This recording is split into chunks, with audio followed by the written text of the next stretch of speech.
Hello and welcome everyone to D6 Dawn Rite, where I, Orshiam, bring together a bunch of amazing people from all across the internet and play a D&D live adventure. Alright friends, time to wake up, let's go. Meme review. Unless.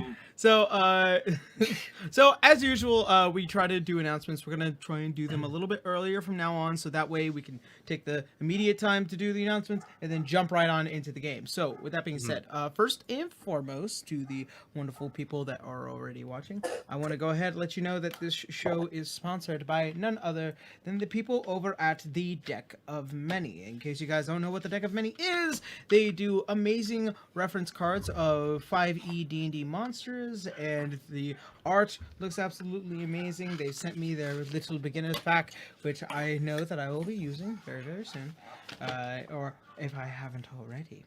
So, they don't just do monsters, they also do things like NPCs, the Deck of Many Things, which I do not know why you would put that into your game, but go right ahead. The Deck of Many Weapons. Deck of Many Things is awesome, though. And also the Deck of Many Conditions, just in case you need some extra help at your table. So with that being said, if you guys really want to go check these out, probably buy a box, maybe two, I really suggest go and checking out none other than the deckofmany.com for your RPG reference cards. More like a deck of several things. Yeah.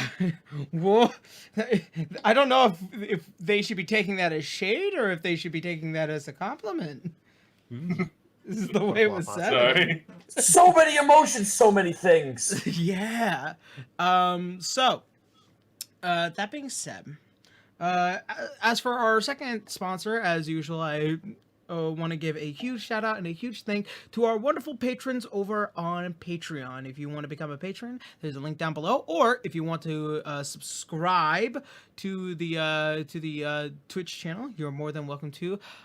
Plenty of benefits that come with doing either or. I do suggest the Patreon coming with a bit more benefits, because I don't just do D&D streams, I also do several other things as well, which helps expand the channel and also helps expand D6 as well, which allows me to buy dungeon tiles and various other things. Also, like buying, you know, custom minis of our players, which these look so amazing and so beautiful, and this allows me to kind of enrich and make the production side of this a lot better and makes things go a lot smoother.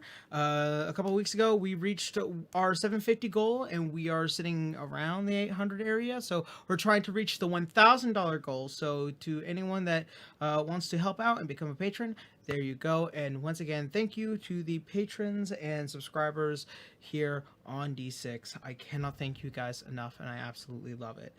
All right. Help out. All right.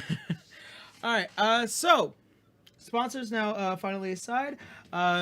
I'll try and get down to the two updates that I probably have. The first update is that I realized last week I made an announcement for a video that I didn't come out with. This is because I was waiting for the for a response for the review copy that I sent them in hopes that it would have come out before Friday.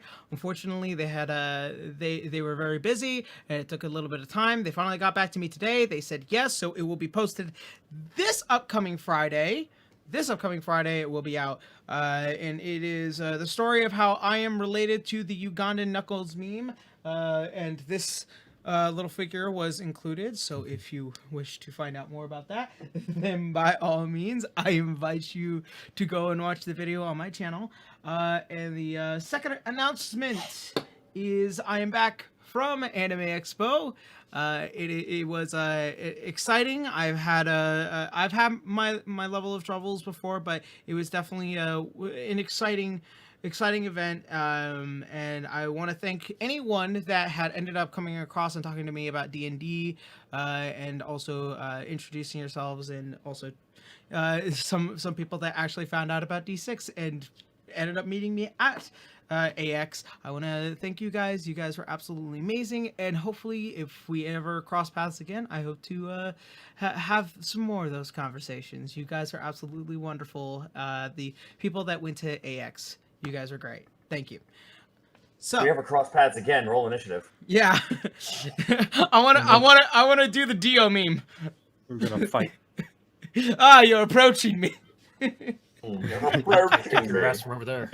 Oh my gosh. Okay, so that being said, from the top around, Boo, any fun stuff happening for you recently? No.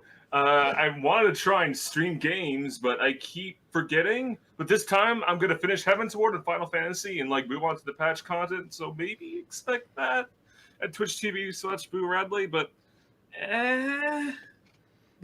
yeah, I got nothing else going on. Okay. Nice. Bracky. Well, I'm Bracky, also known as Brachyzoid. I doodle the arts, or try to. I have nothing that special other than I'm going to be trying to stream more often some art practices at twitch.tv Brachyzoid. And I'm going to be following this trend I found today of hashtag Judy July. So it's going to be a whole month of Judy Hopps art. So if you're interested in those. And other than that, so many people know, if you're a subscriber in my channel, you can use specifically for this campaign. Oh shit! I lost my river. The river emote is my character for this campaign. Ah, nice. I raise you, my Garu. God damn you guys! I have no more emote slots. Sacrifice one. You can get rid of one. How would I ever get rid of the foul emote? Sacrifice. All right. That would be it for me. All right. Jokat. I wanted to put out Crap Guide to Wizard, but I guess the cards just weren't in it. So that's going to have to wait a little bit longer than I anticipated. I do have a Skyrim character creator critique coming out soon, but that's going to be out in a couple of days. But after that, I'm going to be not putting out a lot, neither video nor stream, because I will be attending VidCon. Oh. So maybe I might see some of you there, maybe, depending on how many people. I want to attend VidCon, but VidCon badges are expensive. Yeah. I'm not allowing the US, so there's This that. is like my one convention for the year. Uh, The first convention I've ever gone to. I'll not tell you first. what. If you want to do anything before or after VidCon, if you are sticking around a little bit longer in CA, let me know. Oh yeah. All right. Anything else? No, that's it. Just Just one video. Sir Malovic. Hello. You can find me at Twitch at Sir_Malaric. I think that's on like the Twitter announcements normally. I have been streaming games lately, and the most recent is Deep Rock Galactic. It's kind of like a mix of Left 4 Dead and Dwarf Fortress, because everything is trying to murder you in horrific ways. Can't dig and Nice. You can dig a hole. All right. Diggy hole. All right. Mr. Zito. Oh, hi. You can find me in so many places. You can find me at twitch.tv/Zito, where I play indie games all the time. Might be picking up Mordhau again. Might buy another server so people can stab at me with the rapier and not tell me it's not an exploit. You could also I'm probably going to do something with Mario Maker up in the future, so I get to play all the levels you guys want to throw at me. And I have one request. Make them good. Make them good. Listen, I'm going to be that asshole. Make them good levels. Play Denied. companion screwing. I personally been thinking about wanting to jump into the Mario Maker world, simply just on the premise that it looks like a lot of fun, but also like you can induce a lot of chaos. Oh, yes, you can. Beyond that, more of my streams, I'm going to try and get back into more D&D writing. I've been actually trying to get back into drawing as well, so as soon as I get my groove back, commissions will be open once again, but I'm only going to open up commissions for, like, maybe 3 people at once, because my usual 5 with my new work schedule into the future, oh my god, I can't do that. I cannot do that! Fair enough. You'll find me on Unexpectables and also on TFS. We did Bargain Barrel. Bargain Barrel is back where we play indie games and showcase stuff to you guys that may have been missed or maybe in Kickstarters, Game Jolts, Indiegogos, and all kinds of weird stuff like Phil Lamar as a piece of bread. What? Don't worry about it. You should have been there. Go to Bargain Barrel. Every bi-weekly on Fridays at 3:00 on stream4star.com. The stream Twitter place Twitch. Let me be the example as to the reason why you guys need to go there. All right, and last but not least, none other than the dry guy. Hi. Hello. Hello. Hello. Hello. Okay. Well, I got voice acting stuff coming out this week. I got a new video that it's actually going to be an explanation video on the pivotal moment in Scott Pilgrim whenever he met Lisa Miller, but I did a whole spiel about that, and I got so inspired by it that I just want to go and just make like a whole like explanation video about Scott and Lisa. So that'll be coming out. That'll be like probably the longest video I've ever edited, like ever. So look out for that this weekend. I've got some other voice acting collaborations coming up via Twitter. If you've been looking up on my Twitter, that I've been just kind of posting about that kind of stuff. Okay. And I've got 2 things I just cannot talk about due to NDA. So that's pretty much it for me. All right. All right, so that is pretty much everything for announcements. All right. Also, last second announcement, because it just happened, we reached 26 subscribers on the Twitch. That means we're gonna get some. I'm gonna be able to put in some brand new emotes. So thank you, Joe, and thank you to all of you that are just actively subscribing as well. That is super amazing, and it makes me feel good. Okay. You're a bunch of good beans. Keep it up. Yeah, you're all the best beans. Yeah. You're breathtaking. Okay. Oh, I love Matt Mercer. Yeah. All right. So, I guess with that being said, let's go ahead and jump on into today's episode of D6. Oh my God, we're starting on time. Wow. Wow. It's almost as if starting 10 minutes ahead is a good idea. Hey, who knew? Now let's all get excited for another 5 minutes and be late. Right. Let's All go. right. So, where we had last left off, after our adventurers had entered Lycia Bay, meeting up with new party members, Canis and Lionel, they have found themselves within the mists of the miasma within Lycia Bay that was caused by a calamity about a month back.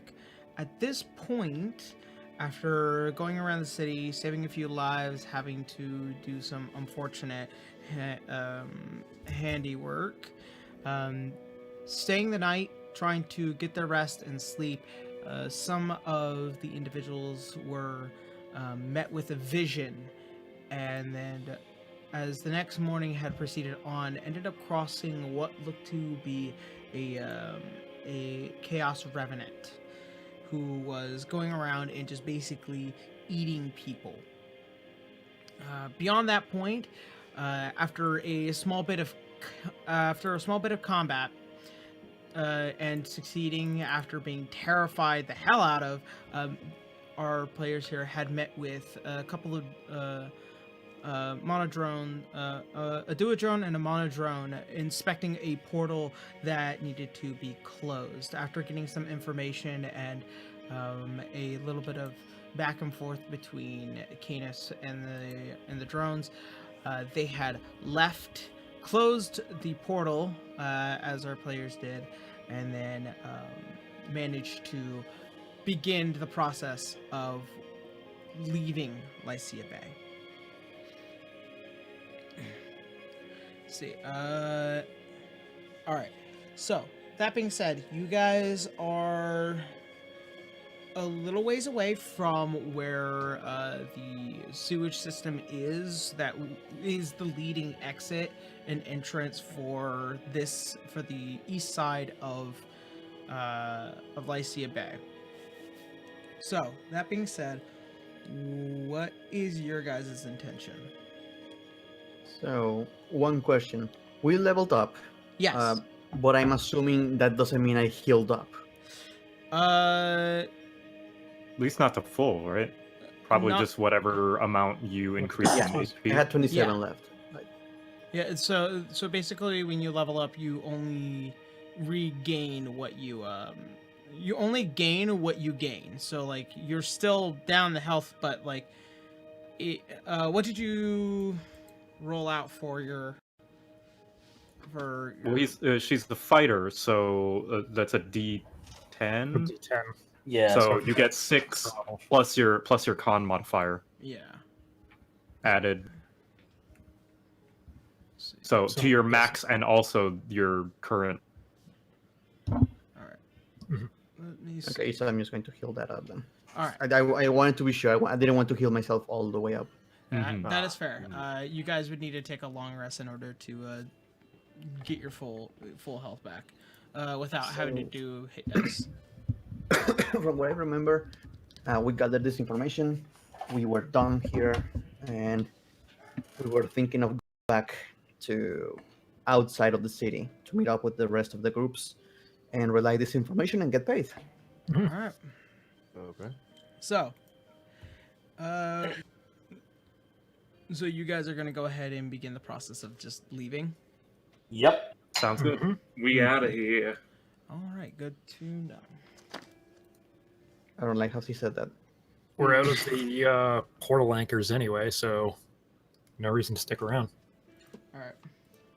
So, as you guys, you guys probably spend the next hour and a half. This is still in the early morning after the combat, so you guys are immediately leaving.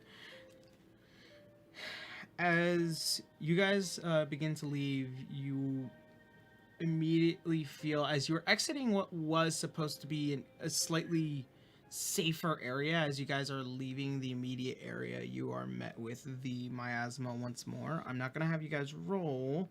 It's just that you feel that heaviness begin to bog you down just a bit. So, as you guys begin to walk out, you begin to smell the same old stench that you had immediately been met when you entered in through the sewage area. After probably spending about another 30 minutes within the sewage area because nobody mapped it down, it takes you a while before you are met with the gate. And you can see as it goes beyond, it is a very fine but thick mist outside. The gray, as it begins to meet your eyes, to anyone that does see, noting Garu, is you're immediately met. As you begin to walk up, you see the woman that you had met earlier. She's like, "Oh, thank the Lord of you." And she begins to unlock the gate and open it, and you hear the large creak. As each one of you begin to step down, you begin to notice the people that you had saw that were being taken care of are finally moved out. So only the people that you guys had immediately saved, only about a couple of them are still around. At this point, there is the small child that is blind, and as well as the old man who was sticking with the bones of his late wife. Right. Yeah. All right, so let's go ahead and have you all sit down, and we'll get your status report. In fact, actually, you're well timed. It seems like one of the generals are here.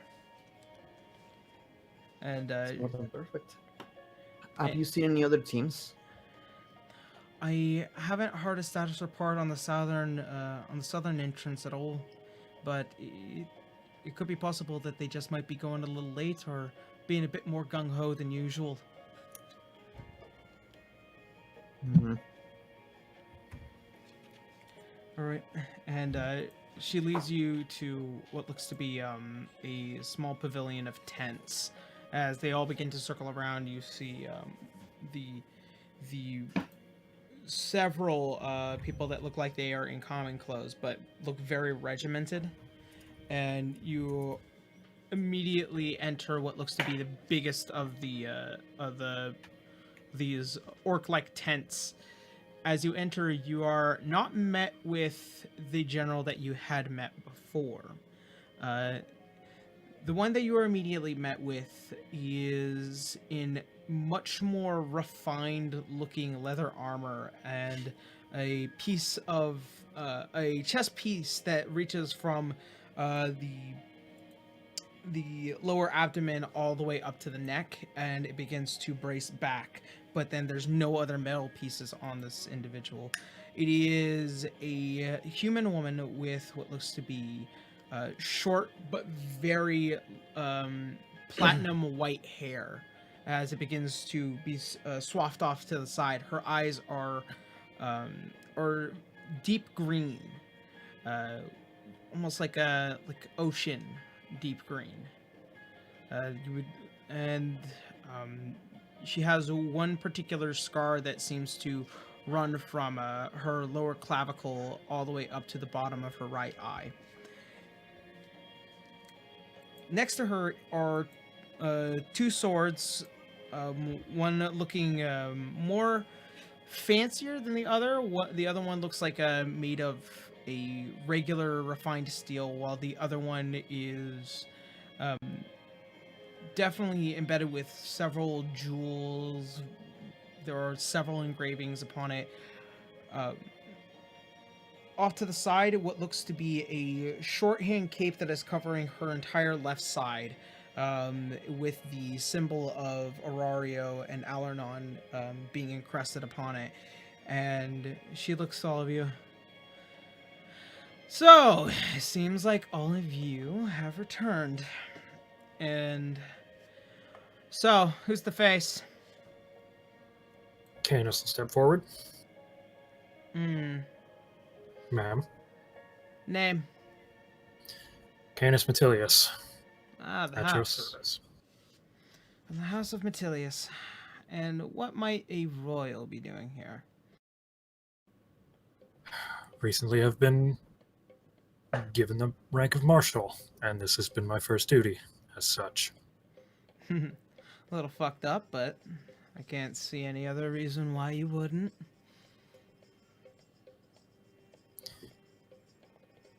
Anyway, moving along. The recon mission that we were sent on was a success, and with that he will pull out the writ that the Modron had given him. All right. As you hand it over to her, and she kind of swivels off to the side. She begins to read. You see her eyes move left to right as fast as possible, as if it's just speed reading. By the time she finishes, it's probably about a minute and a half, and she flips to the other side and finishes up what was left. Very nice calligraphy. A little preposterous, if I do say so myself. And she puts it at the table. Well, that is extremely interesting information, and without a doubt will be very helpful to us in the future. I would say that right there is probably worth 30 platinum pieces, as per promised. Lionel goes catatonic. Wow, I can Oh. afford a lot of ramen with that. Would that be for each of us or for? As a team, you'll split it Nah. up among yourselves, I would assume. Gotcha. Very well done. And also, as per the original arrangement, 50 gold pieces, and then 50 gold pieces for each of you, and 10 gold pieces for every person that you saved. How many was that, by the way? It was the kid. It was Including, the kid, the old man, the little girl, there was also the man trapped in the basement of the the magic wizard. shop. Yeah, we 4 people. 4, so 40 extra gold pieces. On top of the 50 for each of you. All right. Good to know. So you'll be splitting up the 40 among yourselves. 30 platinum pieces as per this information, and 50 for each of you. And she begins to wave towards one of the guards, and he gives a slight nod. He goes towards what looks to be a slightly sizable chest within the tent. As far as you guys have been able to immediately notice, it is just simply one big table in the center with several other tables along the sides with just papers everywhere, small lanterns, weapons just being set down haphazardly. And as she kind of sits there, she just looks as smug as ever. She probably is just trying to get straight to the point, and whoever is coming through and just doing what needs to be done. As this guard, a little taller than I would say Canis, just a bit, kind of walks over and he hands over each of the bags of the gold pieces to all of you. So that's 50 for all of you. And one bag with 40 gold pieces and one bag with 30 platinum pieces. Well, we That's are a lot of receiving this. I'm going to check up on the possum. Is Lionel okay? And you're also going to probably want to take your friend with you.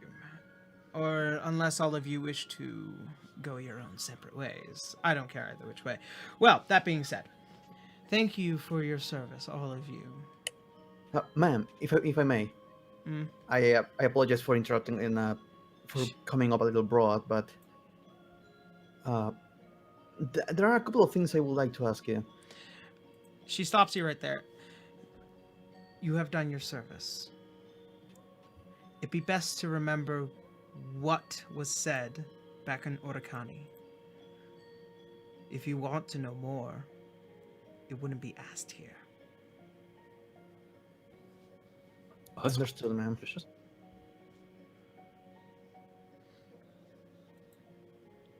Should you feel a bit bold, though?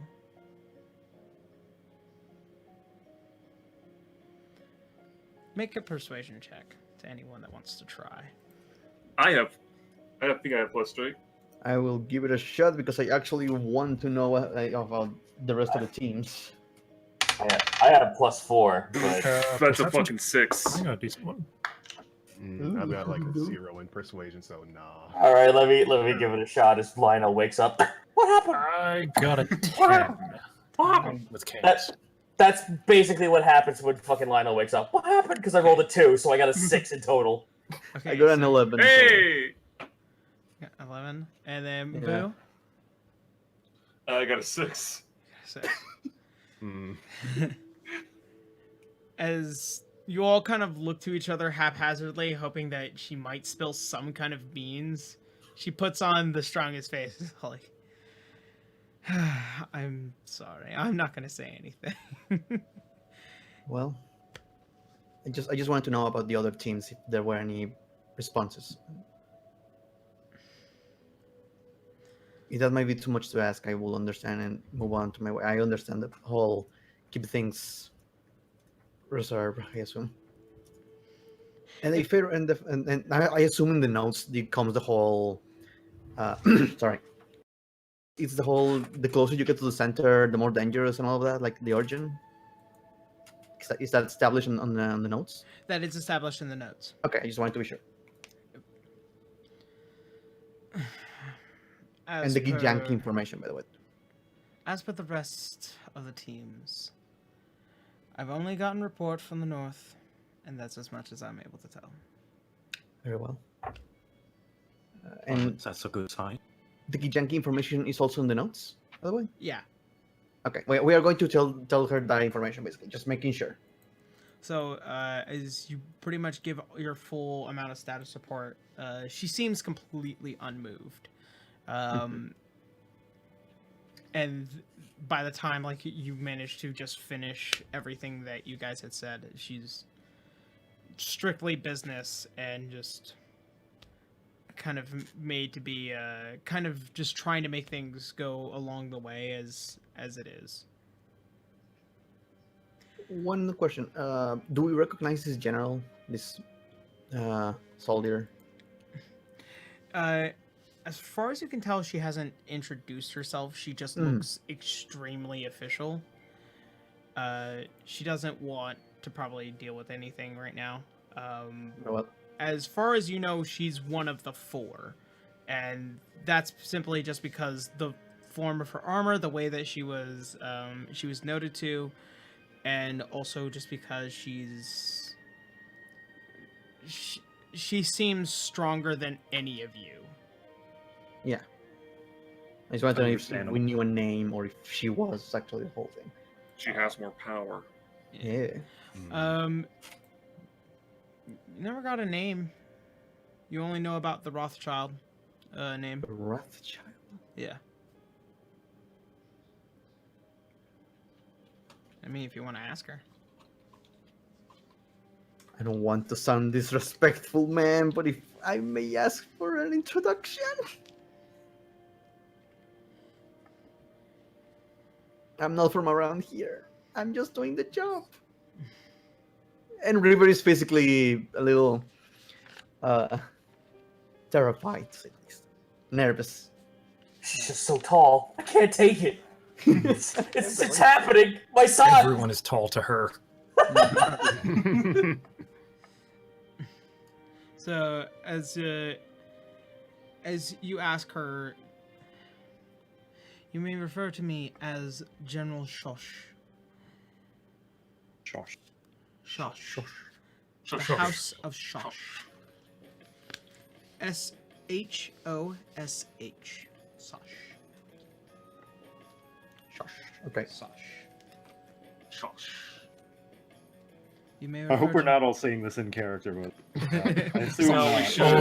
Everyone you just already whispering should. shosh to No, each we are other. not. As No, you're we are all not. as you're all saying it, she's like, okay. Thank you. Thank you. I'm glad you could all say my name correctly. And just to Yeah. clarify, this is the second woman, not the one with the platinum white hair. Yeah, this is the second woman that you've met. She was a human. That you didn't Yes, say that human. one. He was human. There were two. Okay. Human, general, Shush. Heavy armor. There we go. Okay, I just wanted to be sure notes were okay. So, well then, business is now concluded. Anything else? No? You might as well take your leave then. Thank you for your service. And she goes Right, I'll- back to reading the page that you guys had handed over to her. Lionel just waddles out looking at a singular gold coin with like the biggest wide-eyed expression. I'll follow behind Lionel. Thank you for your time, ma'am, and thank you for the job. And River's going to storm back. All right. So as those of you who exit out of the tent and re-enter the pavilion, you are kind of a bit at a loss. You guys achieved the main goal and you've completed your mission, and at this point, you guys are free to go whatever direction any of you would like. I got a date with a magic shop. I said we have a date with distributing this money. Indeed. Oh, that's right. How much platinum were we given? 30? 30 40. pieces of 30 platinum. for I like. 30 knock, platinum and 40 gold. Yeah, I knock on Canis's his shin guard. Hmm? What's a platinum? 1 platinum is worth 10 gold. Oi, Lionel, you're not used to the currency around here, are you? I'm not used to a lot of money. The most my family ever made was silvers, and that's what we got by with. So it's 50 for each of us, and then there's the 30 platinum and 40 gold. Okay. I can go without the So- platinum. Yeah, I'm not really one for money myself. You can have it if you wish. I have no real reason to have currency in general. Because some of us are going to take care of the bank for the group. So none of you want money, and I don't really have purpose for it. I'd like. Look, we are going to make this fair. We're going to divide this as proper. I know some of you don't care much about money, but it doesn't hurt to have it. Plus, I will be greedy and try to take more. But let's try to be fair. And each of us are going to take 6 pieces of platinum. 5. I'll take 5. I'll take 3. Give me just whatever you think is necessary. I will take what a job well done allows. Dividing the platinum evenly means we each get 5, not 6. And 6. I made the math wrong. Alright, so I got 5 plat then. Nice. And what about the extra gold? We gotta split that between us. I divided the 40, not the 30. That's some stupid. Wait, we get like 50 each, though, right? We got 50 each, but we got 40 for saving, and that's Oh, still- right. Yeah, the gold is the one that is 6. The 40 gold is the one that's a pain in the ass because 42 divides evenly by 6, but not 40. Mm.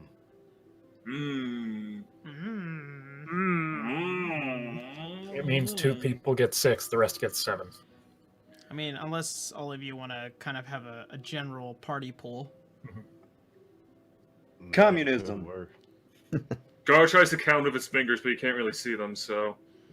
I guess this is how we keep the party going. We have a mutual bank that we all need to hold on to, unless someone thieves us. You joke, but that's what I did with my last party. Hell have yeah. we have a shared account. It can work. All right, gang, this is the franchise. Let's go. Yeah, I'd be fine with having like A a pocket full party. of dreams. Party So bank. we all get 6 gold. I think. No, we're gonna We're gonna because pool it. we're gonna pool it because what happens is that some of us get 6, some of us get 7 because that's only 40 would allow us in an even split. Gotcha. So we are going to put everyone keep account of this account, shared account. 40 It's our trust fund. trust fund. Yeah, Party communism. funds. You call that a trust fund. Oh, come on. But yeah, as we are doing this, I assume we got ourselves a tent. I guess. A Yes. private place to do our own. Lionel holds his hand up. Oh, that's impressive. Were we given a tent by... You okay there, Leno? If it's all the same to you, I don't believe we need one. I just need a really big, wide open space. I guess we can find a white place outside of the camp. So long as it's not in the mist, that would make me feel safe. I always make sure I bring a little bit of home with me. Yeah, we'll make sure to make it opposite to the city. All right. So We can do the whole money share. Let's have a group talk. all right. So All right, so where do you guys want to go from here? You guys can go in any direction that you feel like. I actually have something I want to do. All right. Likewise. I want to go talk to the fella. I want to go talk to the fella I was meant to save the mage at. All right, so you want to talk to Edmund. He is in Orario, which is a few days travel from to the northwest from where Lycia Bay is. Well, that's my next gig then. So, Quick question. yes. So we're currently here, would it be too much to ask for us to kind of like gather more materials? Because there is one thing I want Franz to get, and that's a new quarterstaff, because his is kind of cracked via the Give Yankee. Yep. Yeah, and I got to get more materials anyway. As far as you guys know, a lot of, going to Orario does have a lot of stores. There's a lot of places where you can buy various items, and Arvelo's Arcane Assets is full of magical items and things that you might be able to acquire via the money that you now have.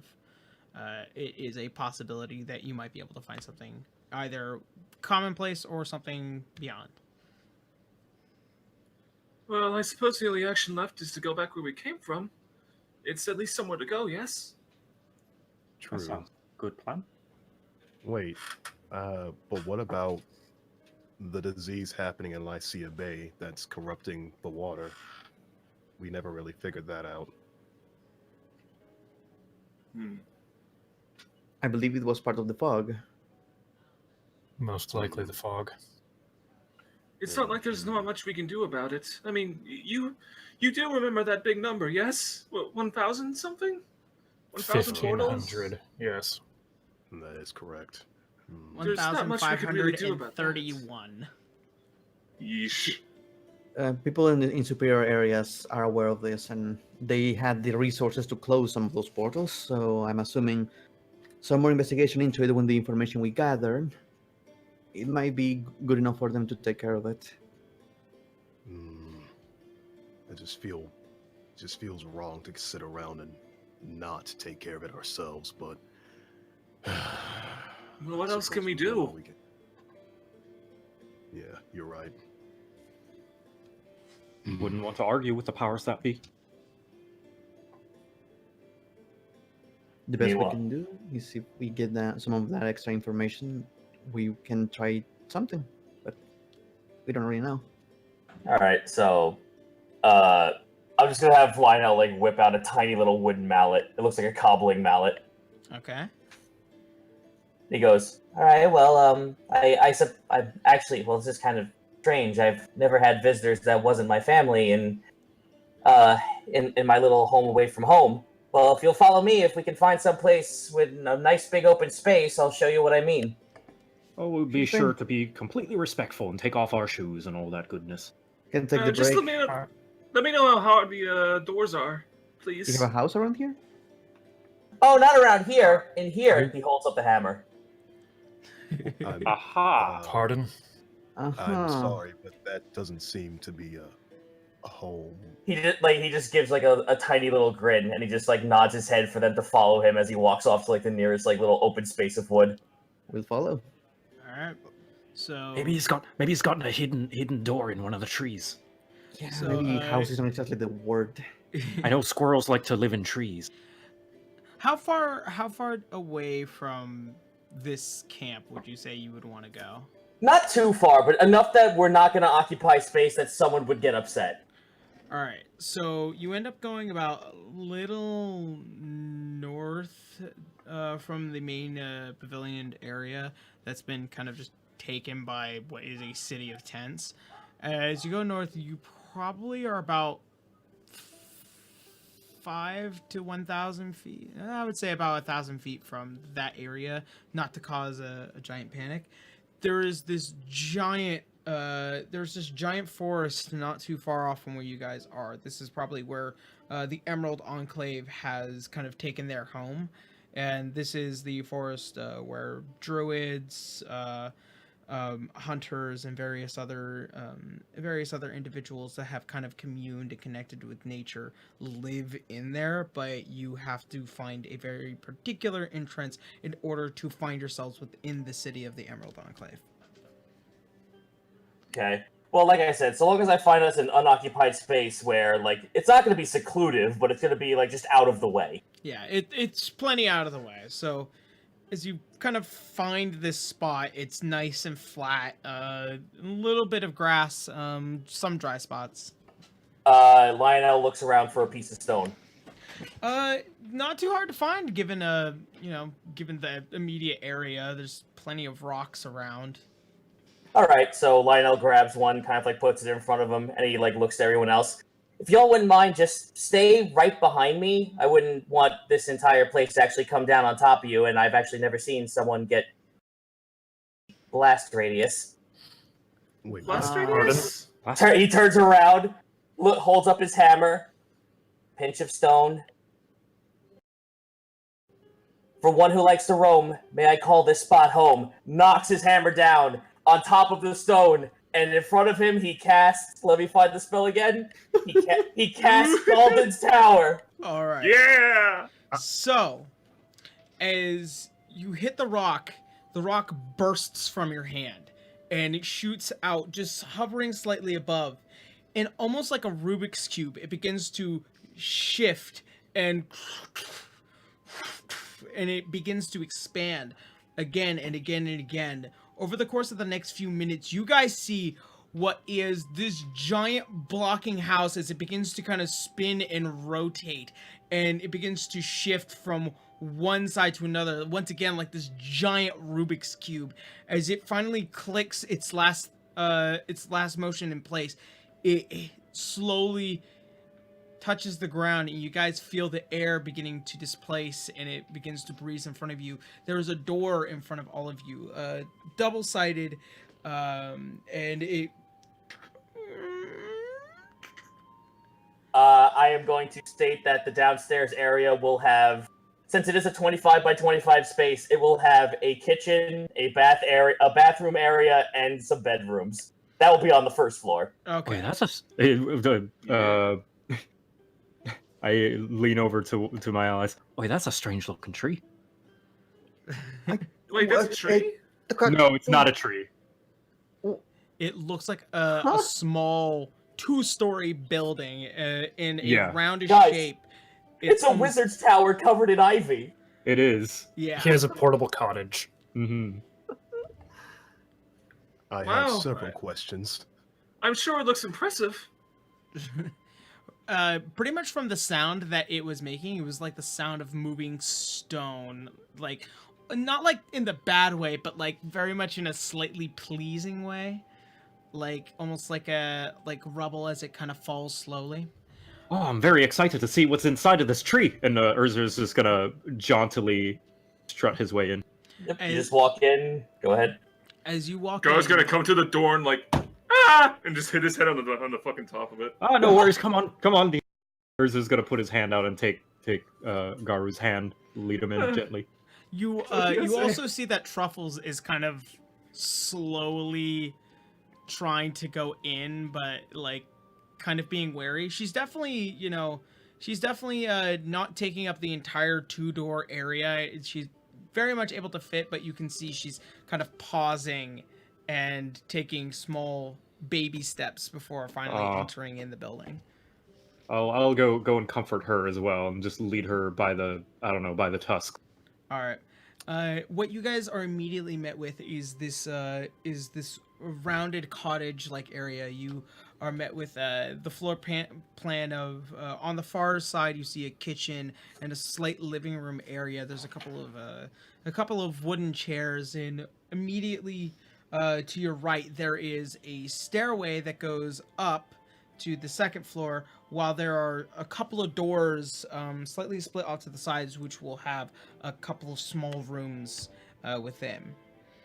I guess I should state this, since it is important for the tower. The second floor is the master bedroom, library, and wizard stable. Yeah. How? It's the spell. It's the spell. It's the spell, man!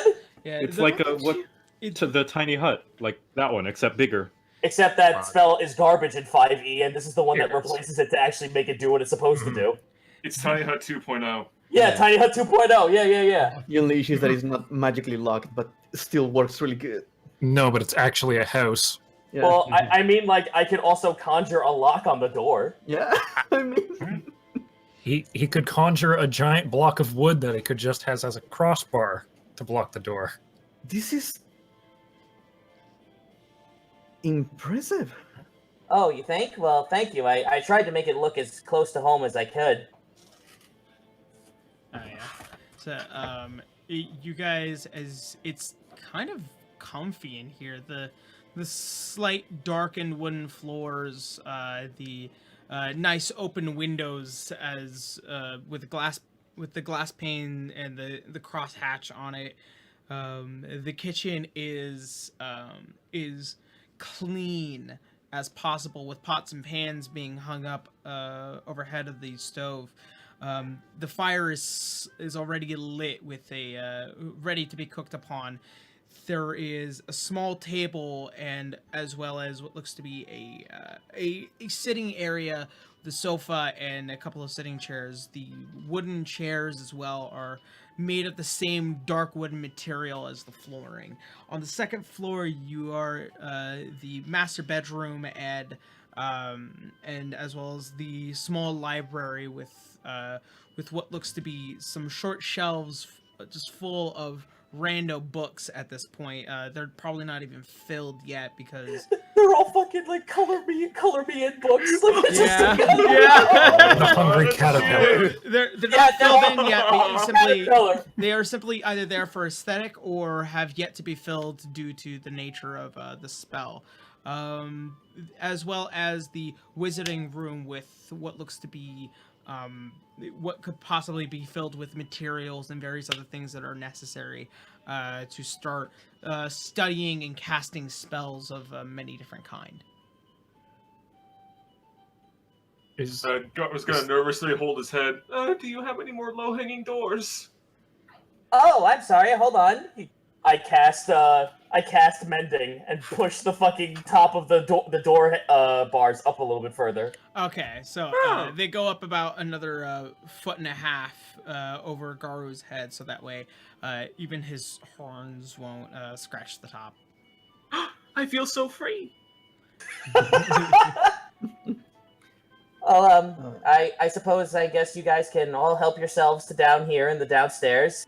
If you don't mind, my upstairs are my private quarters, and I would very much appreciate if you didn't go up there.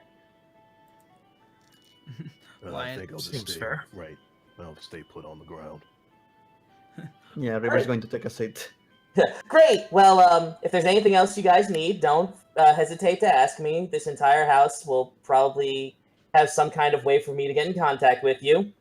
And Lionel just kind of gets on all fours and climbs up the staircase. All right, as you run up the staircase, it is almost like a child's dream. You own a house now. Mom, I have fucking real estate. Yeah, You can jump on the bed all you want. your brothers and sisters cannot possibly top this. Hell, they'll find a way. Don't trust me. River is going to take some time to grab some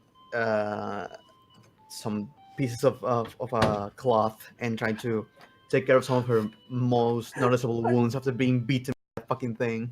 I want this to be as uncanny as possible. I want there to be it's here for flavor, obviously, but shit that like there's shit in this house that self-sustains itself, like the Sorcerer's Apprentice. Oh yeah. Nice. There's fucking like a broth of soup being stirred by itself with a wooden spoon and shit like that. So So there's a wash tub, an area to take a bath and everything. I'm Yes. just going to grab some water and start cleaning my face a little bit. We've been traveling through the sewers too much. I'm going to cast Good Berries, one of my new spells, and I'll make 10 berries, which is the max, and each one heals you for 1 HP, and I'll hand them all to River. Here you go. Aw. Eat these. You'll feel better. Thank you. I just love that fucking I love that the druid's weirded out by the fucking tiny hut. I am not used to new things. I've lived in a forest my entire life. You're living in a tree. What does it make any difference? This is not a tree. This is a nightmare. This is magic. It's rather Oh. homely. Wait, no. He said everything in the fucking entire house just goes, hey! They said the secret word! No. Oh. Jesus Christ. So River is just taking all of this and All right. cleaning her face. River, as you look up the rag as you've found within the kitchen, it releases itself from your hand and it floats back onto the into the kitchen area. As you begin to look over, you begin to see one of the pots unhooks itself and then lowers itself onto the fire. Where the flame is used for cooking. You begin to see several vegetables and knives begin to become cut and float over on into the pot. And there are what looks to be several jars of preserved broth being poured in. You guys begin to see dinner is being made. Don't know by what, but it is being made. Mama Middles, like homemade stew, baby. Hell yeah. Just going to one of my good berries. Mama Middle's mac and cheese. All right, so at this point, it is now somewhere along the midday, reaching towards dusk. So, you guys have settled in. You guys, I will say at this point it is a long rest, so all of you get your hit points back. Hey. Hell yeah. I don't have to get back anything. Nice. Well, I gotta get my spell slots back. All right. Let's see. So at this point, is there anything that you guys want to do or kind of do with each other? What the hell? Girl's gonna try and find Lionel, see if we can like talk to him privately. Okay. Last you remember, he went up to the upstairs area. So as you kind of step along and getting used to the new enclosed environment, the sound waves as it begins to bounce off, and you being able to find your location, you find yourself on the second floor. And Lionel, what are you doing right now? Lionel gets the fucking attic treatment. You have to open up a hatch that leads into the floor above to get into his room. Lionel's just like, he's like reading a book on his bed. Okay. Girl's gonna hello? After the third knock, the fucking hatch just opens by itself. Yeah, it just goes. He's gonna pop his head up. Is this about time? No, not at all. Lionel like puts his book down and it floats back into the fucking slots of the library. Yeah, it just goes. Yeah, he was hanging upside down from his bed rafters, by the way. Okay. Oh, nice. Good to know. Girl's gonna like slowly climb through the hatch and like, I just wanted to formally apologize for my actions earlier. What? Well, you know, the whole tossum of the possum lately. Are you kidding? I never felt so alive. Did you see that evil monstrosity? Well, If only my brothers and sisters could have seen it, that would have really put a notch in their pegs. well, I kind of put you in more danger than I anticipated. All I knew was I was heading your direction, so I wanted to do what was best for your well-being. Oh, I can understand that. I know that a lot of folks do a lot of silly things when they're under a lot of stress. I mean, sometimes when I... Okay. hits the floor. All right. And you see Lionel hold his hand up and snap his fingers. Just like that. I can turn it on and off. Oh, well, that's rather impressive. But still, I just wanted to formally apologize. Oh, there's no need. It wasn't like, no one got hurt and everyone, well, for some reason when I was casting magic, I kept getting these really bad headaches. But I'm sure that was all just because of that miasma business, but hey, we're gonna put all that behind us. Yeah, it was pretty nasty. I'm just definitely glad to breathe fresh air again. Well, I suppose everything's alright. I'll leave you be. But I do must say, the stone walls here are so... they're high... it just feels so homey. Which is funny because I don't mean to be mean, sir, but you aren't able to see, right? Well, yes, but I could certainly feel. The stone walls remind me of my monastery back in Yinmin. It just feels so nice. If you don't mind, I'd actually like to experiment on something. Lionel Oh. kind of like stands in front of him, holds his hand out. Can you see this form? And he like forms a little wooden garu. He uses a conjuration spell to make a little wooden garu in front of him. Okay. Can my blind sight see the whole blob, or what? So as you conjure this, it does take the active space that is immediately above your hand, and it creates a small wooden statue. Garo, from what you can tell, it is like a wooden. Just based off of the smell, the immediate finite textures that you can kind of see based off of the ring and the immediate space it fills. It looks like a figure of some kind, one that you're not familiar with. Oh, well, I can't really see it, but I could certainly feel it. And it seems nice. Oh, well, I know my folks, like, as part of my father's job, he was more about tailoring. My mom was, he was about tailoring cobbling, and my mother used to work with that as well. I guess I use magic to try and compensate the fact that I'm not really all that good with tools. He, like, he puts the little like what is apparently just a tiny little marionette of himself in his hand. Aw. Well, I say for what you do an amazing job. Oh, gee, thank you. I actually didn't think that my magic would be seen as quite useful outside of just doing little home jobs. Well, it certainly makes for a great place to meditate, that's for sure. You Oh, got is my that- many thanks. Is that a room you need? Do you need a quiet room? Oh no, of course not. I could probably do it on the floor if I wish. It'll probably take more study. I'll probably have to. Lionel starts like rubbing his head and just like looks to his table and he's like now contemplating like, how do I make this house bigger? Really, it's no big deal. So long as everything is nice and quiet, I can pretty much do it anywhere. But Okay. I really appreciate the thought. Oh, no problem. Well, I just want to be as hospitable as ever. I know my folks always tell me to be that way, and I know my brothers and sisters were the ones who were really the more charismatic of the bunch. So I'm doing my best to see if I can, make friends. Yeah, you do an amazing job. Lionel just like opens his mouth almost like he's catatonic, but he's smiling wide to wide. You do remember there is one more entrance and exit to this place. It is the way to the roof, and it is. Oh man, we have roofside access! Hell yeah! Hell yeah! Yeah, it's a tower. You have access to the top of the tower. Good rooftop parties. Yeah, so Lionel just like kind of like looks over and he like snaps his fingers. Do you mind if I just like magical MacGuffin this a bit? Yeah, no, go ahead. I mean, Hell yeah. it's your fucking tower.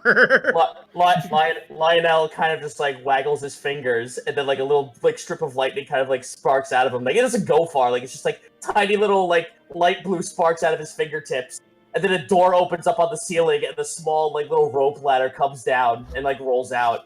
If you need someplace quiet, you could probably use the roof if it's a nice day out. You really mean it? Well, yeah. Oh, thank you. He's just gonna he starts to get a little bit flustered and he just scurries up the rope. There you go. PSA. He's just gonna spend he's gonna spend the rest of the time up there meditating. All right. So Lionel goes back to his the book day by is reading nice. upside down. The day and night is nice as you reach to the top, and the entire top of the tower is clean. It is almost as if it's been washed. As you begin to sit down and you begin your meditation, you feel the not only just the arcane due to the nature of the tower, but also just nature itself, sitting directly between Lycia Bay and the Grand Emerald Forest. He's gonna take a deep breath and reminds me of the mountaintop. I just hope I can go back there one day. And he's gonna silently sit down, just meditate for the rest of the night, I guess. Okay. As for downstairs. All right. So downstairs. Meanwhile, all the chairs are dancing around the druid. This is not what I wanted! I don't like change! There are the chairs are moving and the tables are functioning, and kind of as the furniture begins to shift and change for what looks to be the set for a dinner. Franz, this is terrifying the fuck out of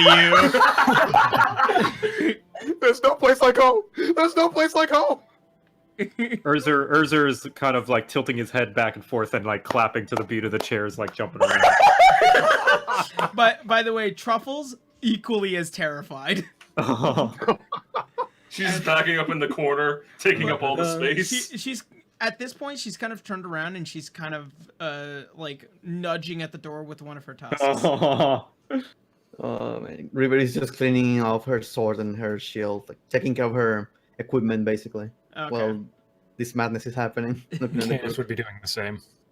All right. So They're trying to ignore the musical in front of their very eyes. all we need is Be Our Guest to be playing.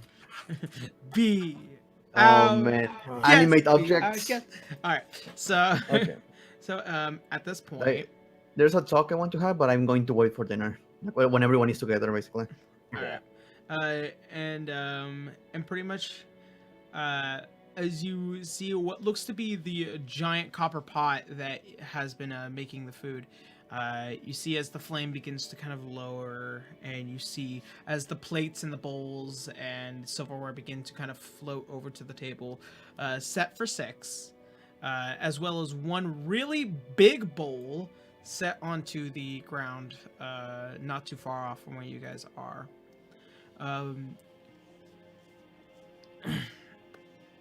Urzer, you were noticing that Truffles is kind of still nudging at the door, even after the commotion has kind of lowered itself. So, is there anything that you want to do? Yeah, absolutely. I'm gonna go check. Hey, what's wrong, girl?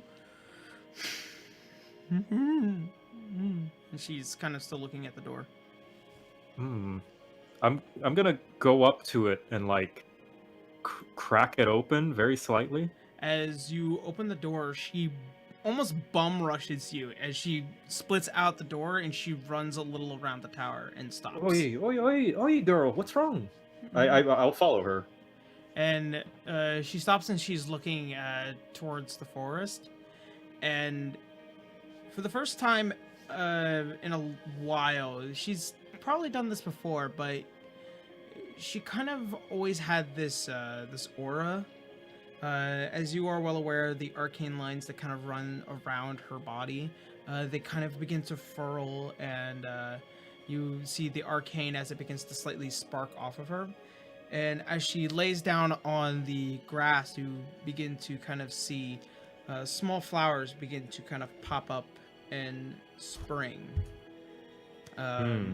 This time, though, unfortunately, it's like the flowers don't look as nice, and they look a bit more violent. And Can I? What now? Oh no, continue first. It kind of almost comes off as slightly disturbing due to the nature of the immediate area. It's almost as if, even though you guys are far away from Lycia Bay, it seems as if all that energy that she had been immediately intaking needs to be output.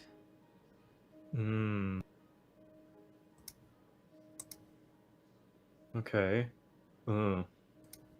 I'm gonna, considering my allies are probably more magically averse than I am, I'm gonna take a few, like pluck a few of the flowers. All right. As you do, you are immediately met with thorns. Oh, ow. Ooh.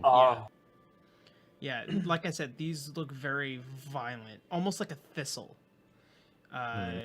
but twisted and almost chaotic. I will handle them with lots of care and put them in their own like separate bag, All right. or pouch or whatever. All right. As you begin to kind of pluck, with being very careful, I need you to roll a sleight of hand, just because it's how delicate you are handling them. Absolutely. That is a 14. All right, that will succeed. As you kind of find some of the small areas where there are no immediate thorns being protruding out from its stem, you pick out each one, and you manage to just kind of bunch them into a separate bag. And as you finally see the arcane lines that were slightly running a very dark purplish green at first finally become a bit more forest-like in color and a bit brighter, and she begins to kind of shake off what looks to be like little spores of pollen as they shake off in purple, begin to kind of land out and kind of disperse magically. She gives one last sneeze, and you see what looks to be a little bit of goo outside, not ever reaching the tower. She finally gets up, and she turns around. She's ready to go back inside. I'll pet her. There you go, little nasty. Good girl. And just concerningly looking back at the area, I'll lead her back in, and I guess bring this up to my allies. All right. There is one thing I want to know though. If Ursa and Truffles run out of the house, River will just casually try to run behind, like walk behind them, and try to see them from the door. All right. So It kind of goes around off to the side, so since Mhm. it's rounded, make a perception check with, are at the door, or are you trying to? yeah, I'm follow? waiting. I'm looking for them at the door. If they just to make sure they don't go far from the tower. I Okay. want to be sure that they're fine. I mean, As soon as I see them standing like in a place outside of the building, but near, I'm just going to wait for them on the entrance. okay, so you pretty much witnessed all of that. And once they start turning around, I will try to let Ursa know my presence. Yeah, Urzer. Yeah, he's gonna pull out the flowers and briefly show them to River. Looks like we've got a little bit of a bigger problem with the miasma than we initially thought. Is this something truffles usually do? Not really. No. She closes the door behind them. Perhaps we should bring this up with the rest of the crew. We will, but I need to talk to you for a second. What's up, River? Well, I need to come up clean. When we first met at the inn, the tavern, I tried to get your attention. You confused us for people trying to be friends. I'm attempt- sorry. No! Don't misunderstand me. I want to be clean. Want to be clear with you. I tried to use truffles as a shield between us and peering eyes, and it went over my head at that moment. And last night, I thank you for letting me sleep on truffles, but I just noticed it's and after seeing that, what exactly is she? Oh, well, she's a boar, of course. She is no normal boar, sir. She's Well, bigger, has markings around her, and creates flowers. well, she didn't make these flowers, so I don't think. Wait, she didn't make those flowers, did she? She just kind of sensed them. From what you can tell, the other time that you notice that she's ever done this, whenever she kind of lays down and kind of exerts this energy, it does create small plant life. It's probably something to do about her lineage.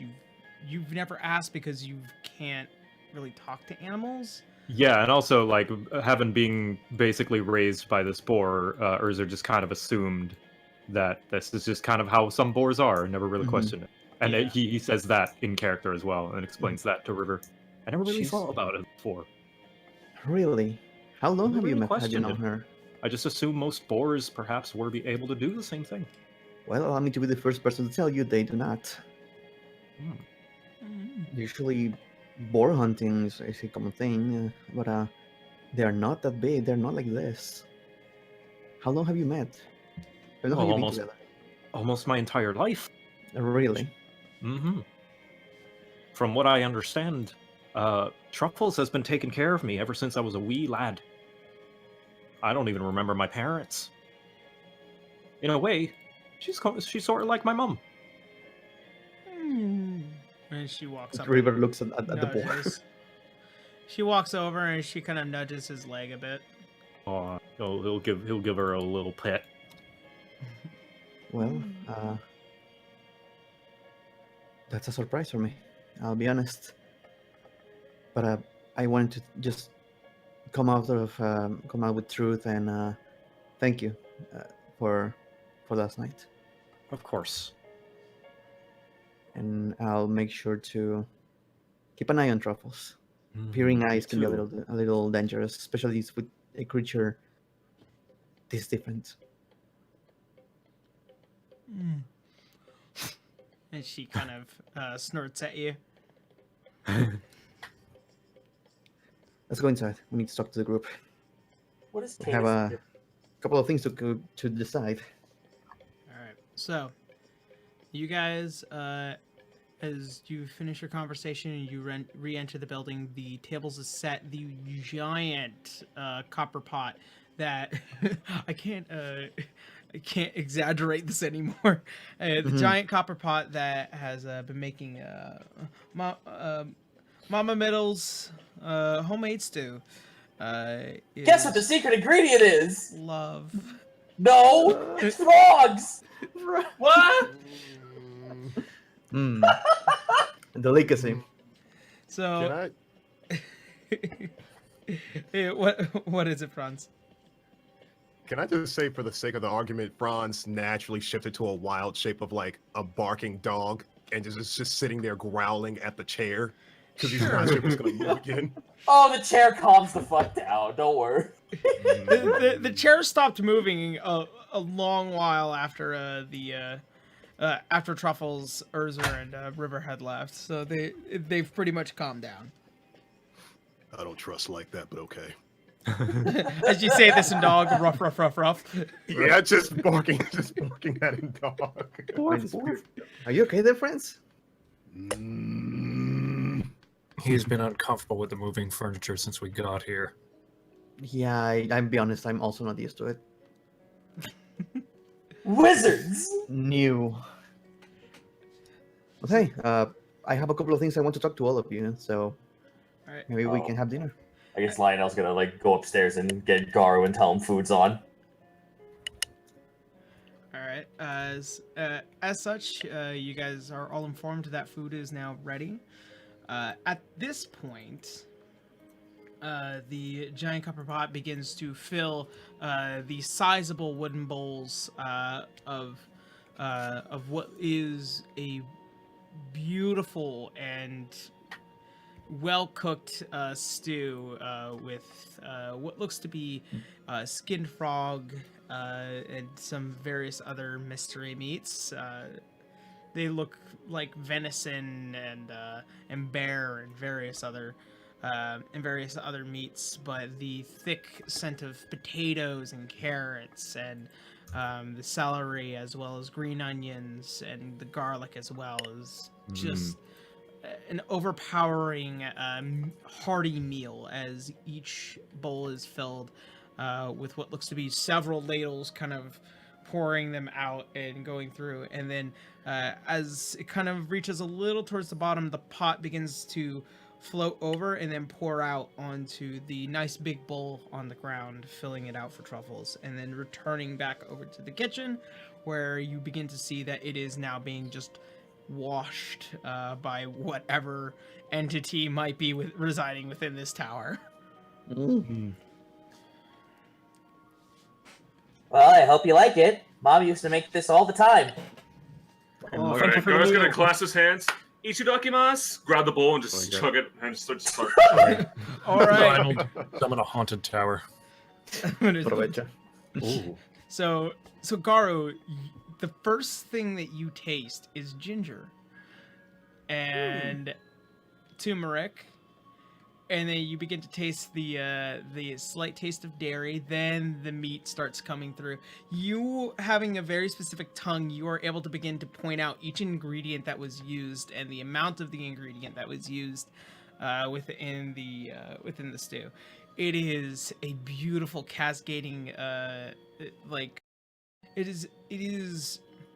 it is a lot to the senses, and finally, as it all begins to mix through, it is a delicious stew. I see you do many protein-rich ingredients. Oh yeah, well, you gotta make do what you gotta make do. My mom was always a fan of switching out the meat every once in a while. I mean, And then Gar just immediately starts chugging again. Speaking of those ingredients, do those things come with the tower, or did you pack it before? Oh no, of course not. I gotta find these things. Oh, so whatever you put in the tower stays in the tower? DM? So, it's a mix of both. Pretty much whatever you can immediately imagine. Generally, all this stuff would probably cost less than a couple of silver. So if magically it needs to be made, you can pretty much expend. but this is usually just for food and some slight components, maybe even a book that you are familiar with, and therefore the weave will kind of work out the rest. Okay. At this point, yeah, pretty much like all this stuff already came with the house based off of what you've built, but the food and the books and the everything is pretty much at the cost of probably maybe 2 gold pieces. Okay. Most of it is made, most of it is stuff that I have, so if anything is left in here, it obviously will stay in here, but, everything else, this entire place, I just envisioned home, and here it is. It's a little new to the list, and she's just eating small bits and pieces of the stew. I know, isn't it great? Lionel, like, snaps his fingers and, like, something floats over to him. When I was a kid, I used to think of imaginary friends, and then I found out it's just actually an ability I used to have of just conjuring magic. I didn't have words for it before, but ever since I started learning the ways of all sorts of magic spells, especially that of conjuring, I was able to make stuff float, form together, all kinds of fun things. Well, Gar's gonna like top off the bowl and like gently put it down. Do you have seconds? As you say that, you hear the dishwashing abruptly stop. And it's almost as if all the dishes begin to stare at Garu. Menacing dishes. it was a big Gar's bowl. gonna feel the menacing aura and like, okay. Yeah. And he's just gonna like slowly like put his hands below the table. Lionel kind of just like scratches the back of his head, just looking at Garu, and just goes, "Oh, I'm sorry. Like I said, I seldom ever have guests inside my tower, and unfortunately, I'm not very well equipped to have everything in this house make more than just what's given." It's quite all right. I've survived off left in my monastery, but it's definitely a good treat. You have my many thanks. Oh, no problem. And Mr. Franz, was it? You don't look so happy.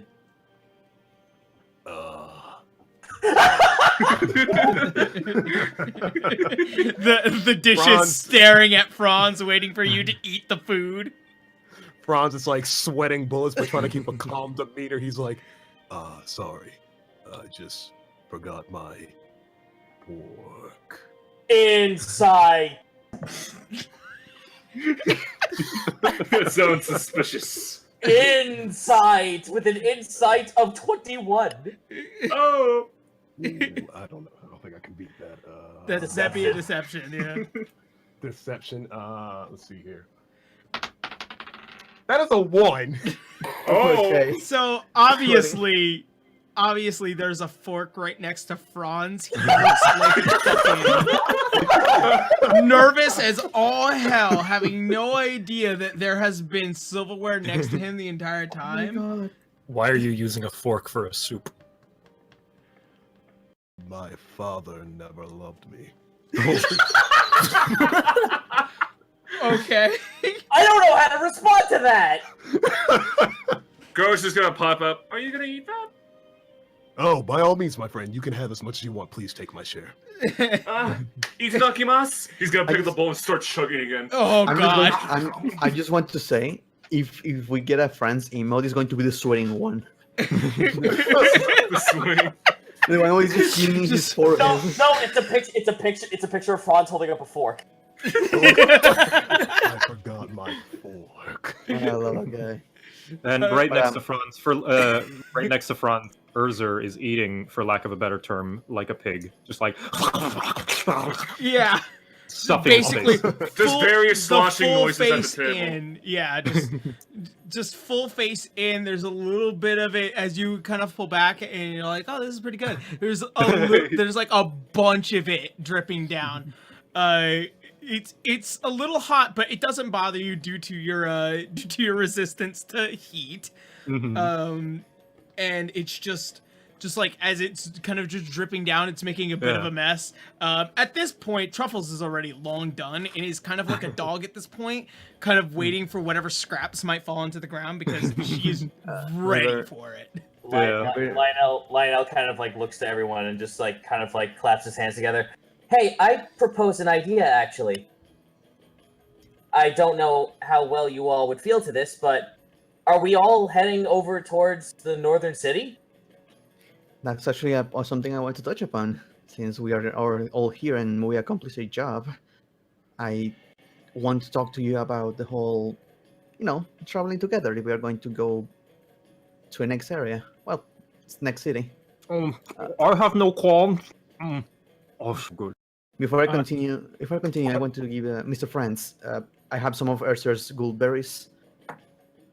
I Oh, yeah, ate the one good of berries. these. I ate one of these, and I felt like I was completely nourished. If you don't want to eat from the stew, and hands you Ursa's goodberries. You are a blessing.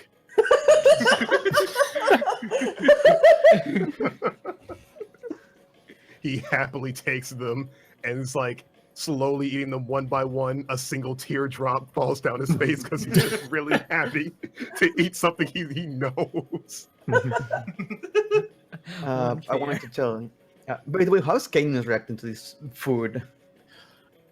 Well, considering everyone is around him eating like a peasant or wild animal, he's just kind of staring between each person and occasionally wiping the food spittle that just flies off of everyone off of his cheek. I'll have you know, Lionel is not eating like an animal, sir. Urza is. Lionel, the actual Garu is. animal. Garu is doing a bit of both, actually. Eh, Yeah. The actual animal is using silverware. So His yeah, mother didn't raise him in a barn. but yeah, I'll be honest. I would love to have a traveling group.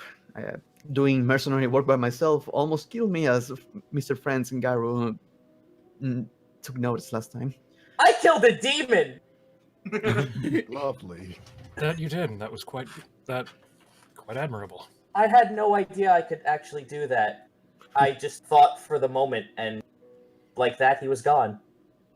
Huh. So I put down that I like stop eating for a bit. Sometimes it's strength. You have strength that you don't know you realize, and I don't really. I know. I slam dunk a small son on him. Pardon me, slam dunk. Okay, out of character. Come on. I know. Well, yeah, Oh, I know this technique. It's very skillful. Oh, God. but like Lionel and mentioned, if some of us are going to the northern cities, I also need to send some stuff, and I need a good carrier for that. So the nearest, most populated area, so we can resupply. Traveling together is not a bad idea, especially in this situation. And River points out the whole the portals, the pirates, and points out Ursa and the flower. Oh yeah, Urza plops out the flowers and mentions how they were found outside. All right. As you put These the thorny flowers. as you put the flowers onto the table, you guys get the immediate sense that it is the same aura, but on a very minute scale that is comparable to Lycia Bay. Seems that it's not exactly perfectly contained. So you mean it's only going to get spread even further? Possibly. Unclear. Why was Truffles the only one affected by this and not any of us? I'm not really sure. Truffles has always been a little bit strange, and I only recently discovered, according to River, that she's not exactly the most typical of boars. Can I roll arcane to probably try to like identify the markings? You may certainly try. Go ahead and roll. Yeah, roll arcane. Here I go, being a magic man. Mhm. All right, 12 plus 6, so 18. 18. So, Lionel, to you and to you only. As far as the markings are concerned, this is ancient and druidic by design. There is a bit of finding when it comes to the art of conjuration and being able to do what Truffles had done, and it seems like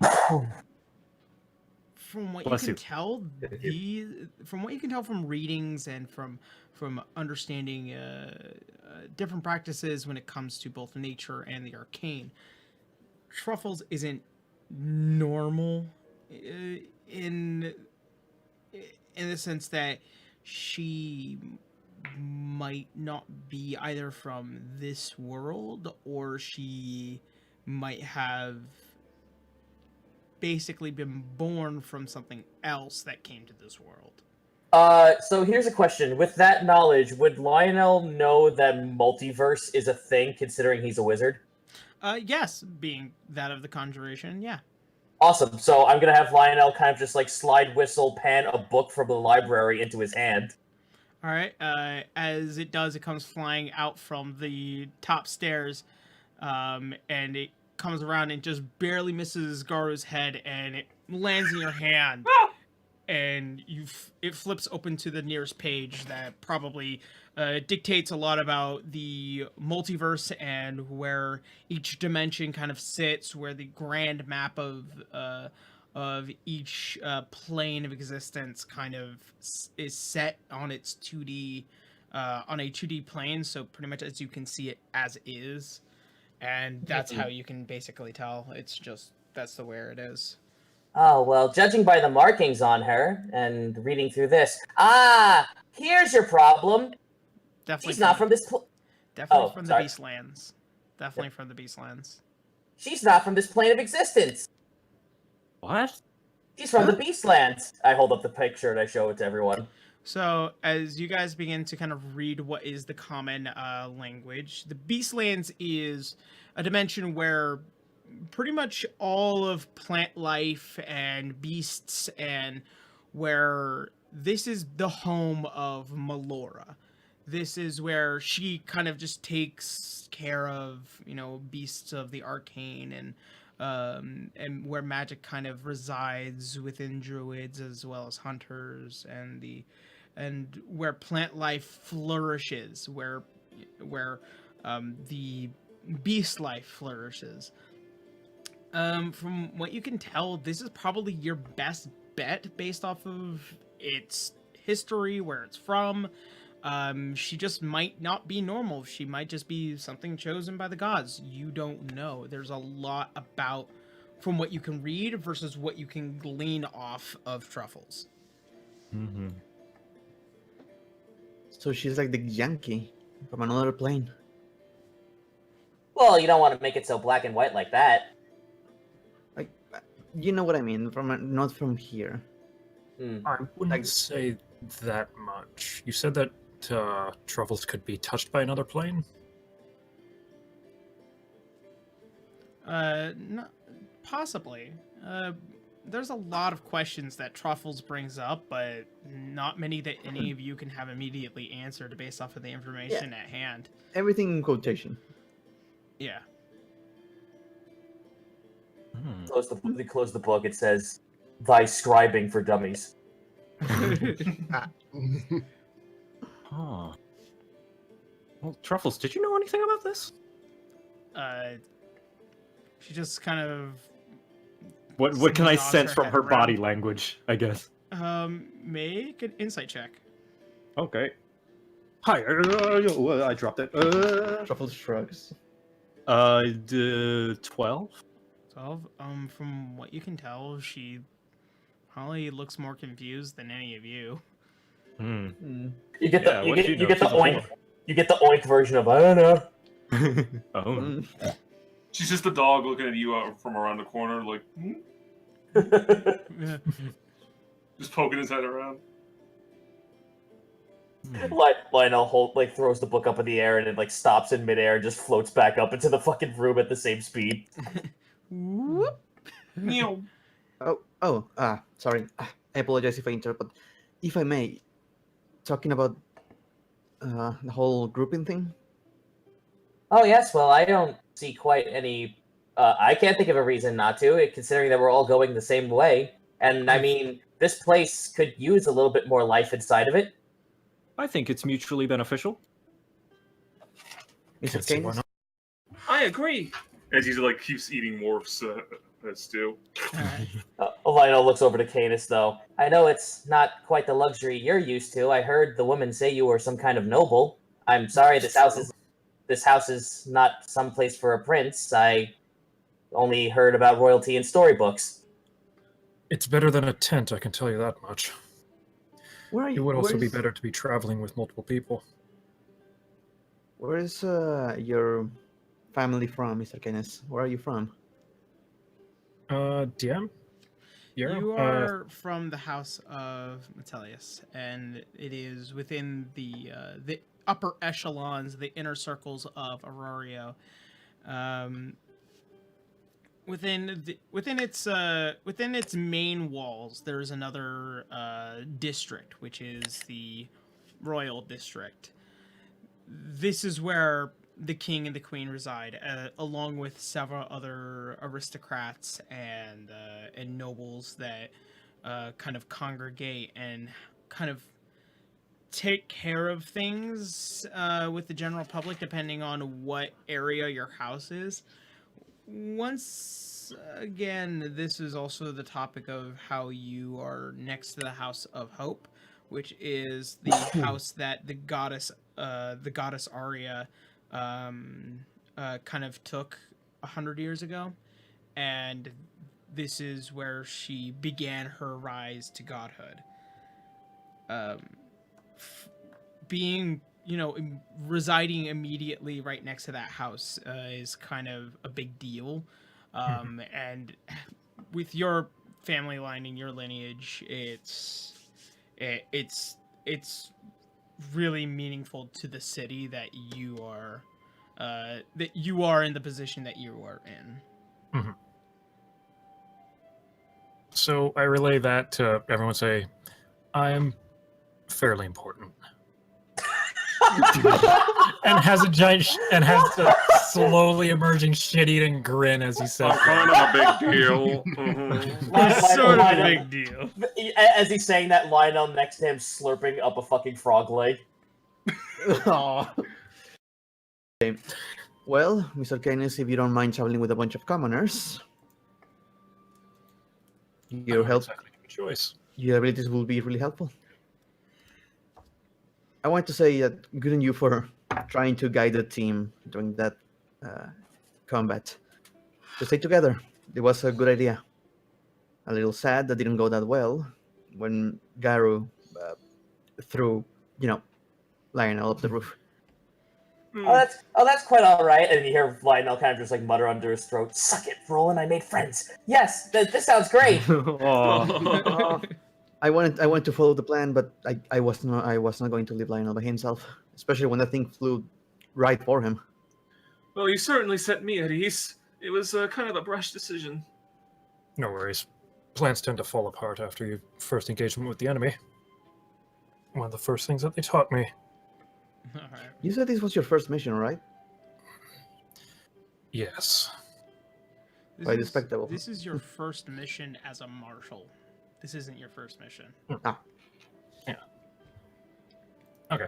So, I've recently completed my martial training, and this was my first mission as command, it would seem. And And? everything decided to fall apart. Well, hopefully it doesn't from now on. Staying Cons- together. Best Considering option. where you are now, I would say that you did pretty well. Everyone's alive for the most part. All right. As far as we know. Well then. Do we have skeletons? Who's a skeleton? That's I it. heard that That's we it. all have a skeleton. Oh my gosh! Urza just looks to his belly. Hello, skeleton. and And Truffles River- looks a little concerned. Lionel kind of just like his eyes kind of like dilate a little bit. You hear like a door creak off to the side. A closet opens. There's a bony hand, and then it shuts, and he waves his hand. Nope. Nope. Wait, what are we drinking, by the way? Is there just water, or is there anything? Oh, I'm sorry. I at the time I didn't have any of the harder stuff. I know people like to drink the whiskey and the ales. Yeah, it's just water. Just water, So yeah. River is just going to raise her mug of water and be like, "We're staying together. Righto, and Lionel holds up his water. We're surviving together." And Clank it up. as all of you raise your glass, Garu, you completely go overhead to the right side. Just water spills over. Ah! I help him guide it. And therefore, at this point in time, you've all created your party officially. Wait. So, that being said, we're gonna go ahead and take a quick break for Breaking Yeah. a little breaking bread at House Lionel. right. House Middle. No, that's it. Fuck yeah, House Middle. No, it's Clubhouse. No, Lionel's Clubhouse. Our Come house on, think about in it. the middle of middle. Our house God in damn. the middle of middle. Okay, that's All right, so The chair starts clapping and when Franz is sitting in our house. He said the secret word. All right, so apparently somebody said it is called the possum pouch. Oh, of course it's Froggy's mom who said that. Of course she did. oh. I'll be right back. All right, so that being Yeah, I gotta said, get some we're water. gonna get some water, get some drinks, relax a little bit, and then we will be back at 7:40. So we'll be right back. Thank you guys, and we'll see you then. Oh, 10 minutes. Be there, be there, Alright. be there. Cut.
welcome back, everyone. And we are talking about possums.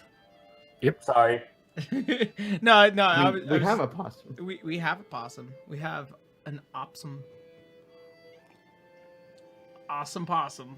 I really messed that up as I went to drink my water and try to be cool. Never doing that again. You goofed. It's all your fault. He done good. Last year's Possum Park. All right. So where we last left off. So as you guys complete your night and the mood begins to kind of come down. Let's see.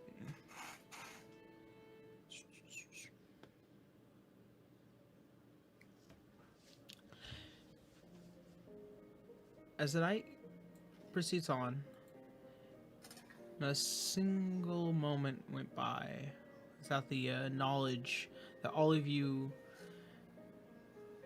weighing heavily upon your conscience, knowing that you, even though doing your service, know that there is nothing that any of you could have immediately done for Lycia Bay, as far as you have already done. At this point, as the new morning begins to rise and the sun begins to beam through the windows, you all coming to your wake, you are immediately met with the slight smell of bacon, eggs, corn hash, some sausage, and what seems to be the smell of milk and oats as a mixture. Almost as if without a peep or a sound, as all of you come down, there is a very humble breakfast before all of you at the table, waiting to be eaten. As you all sit down, and you groggingly begin to scarf down your food, some of you, much like animals, apparently. As you finish up, the spell of the house, as I understand, it lasts for only 24 hours, correct?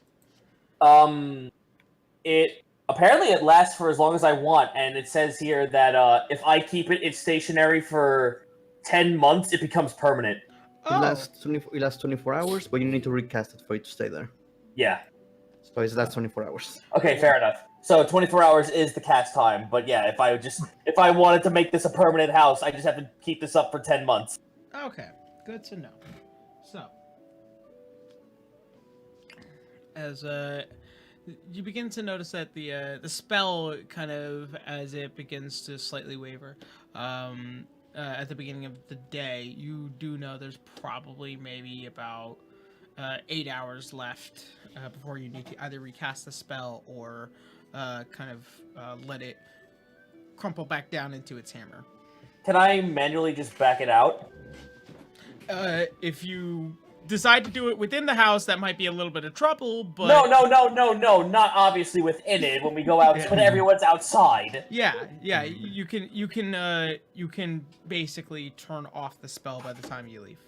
Yeah, Okay, sweet. we need as much sun as we can as we travel. Pretty sure the last time he did it with someone inside is why that skeleton was in there. Yep.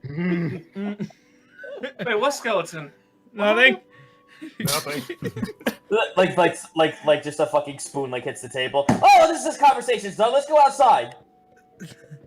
All right, so as you all kind of shuffle out, and once again you see the dark purpled sky slightly above Lycia Bay, and you see as a bit of action within the pavilion area of the tents, kind of going back and forth. Lionel, as you begin to basically decant your spell, it basically, once again, the motion of that floating Rubik's Cube of a house begins to kind of shift back and turn, and as it all comes back, it floats right back into your hammer, and the rock that you had used to to begin the spell just drops to the ground and it plops right back into the place where you had left it. Awesome. Yep. So you put your hammer back into your possum pouch, and that's pretty much it. River starts thinking about what would happen if someone was in there when that happened. Ugh. Probably crushed to death. Nothing. Nothing happened, and if it did, it wasn't my fault. I feel like you're guilty of something. I feel like you should shut up and we should keep going. Damn,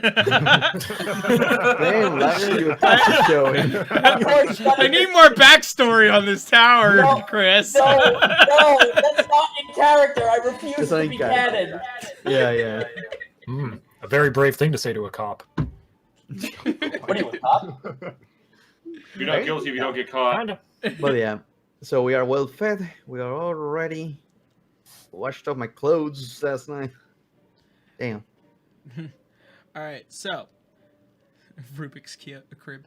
All right, so all of you, as you begin to face the northwest, you begin your trek through the Great Plains. So, that being said, Time to learn about traveling. yeah. So, from this point on, how much supplies do all of you have? Let me take a look. See. As I understand, the house will slightly provide the basic means of food, but it does cost money to do so. You know what doesn't cost money? Casting Goodberry, because that will keep you. That serves as food for one day. Ah, okay. All I have is my blankie, and that's all I need. And I think create food is still a cleric spell. Yeah, because I had 9 days worth of ration and all my other basic stuff, but you know, obviously some of the other stuff, like my my bigger alchemic stuff, that's gone. But yeah, so long as I can cast Goodberry, yeah, it provides enough nourishment to sustain a creature for one day. Yeah. Okay. These things are great. Headphones. Okay. So, for what will be about a few days worth of travel on foot, as all of you begin the process of doing so, it does take you a while in order for you to find one of the main roads. This road is probably, you see the tracks of what looks to be carts being pulled through, and you also see what could possibly be the train tracks that go in, that follow along the southern border, that would have reached Lycia Bay but have been cut off due to its nature.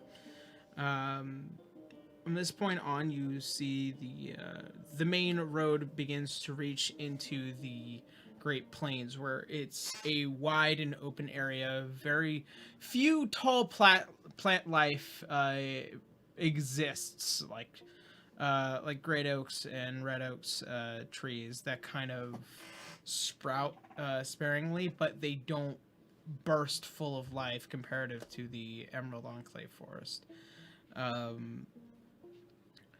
What is the next day or so, traveling along this road, you do come across a couple of traveling individuals that catch wind of Lycia Bay from your guys' information, and they pretty much begin the process of doing a turnaround of either going to Oricani or either wanting to begin the process of maybe having to turn back, as it seems like information about going to Lycia Bay is still very sparing.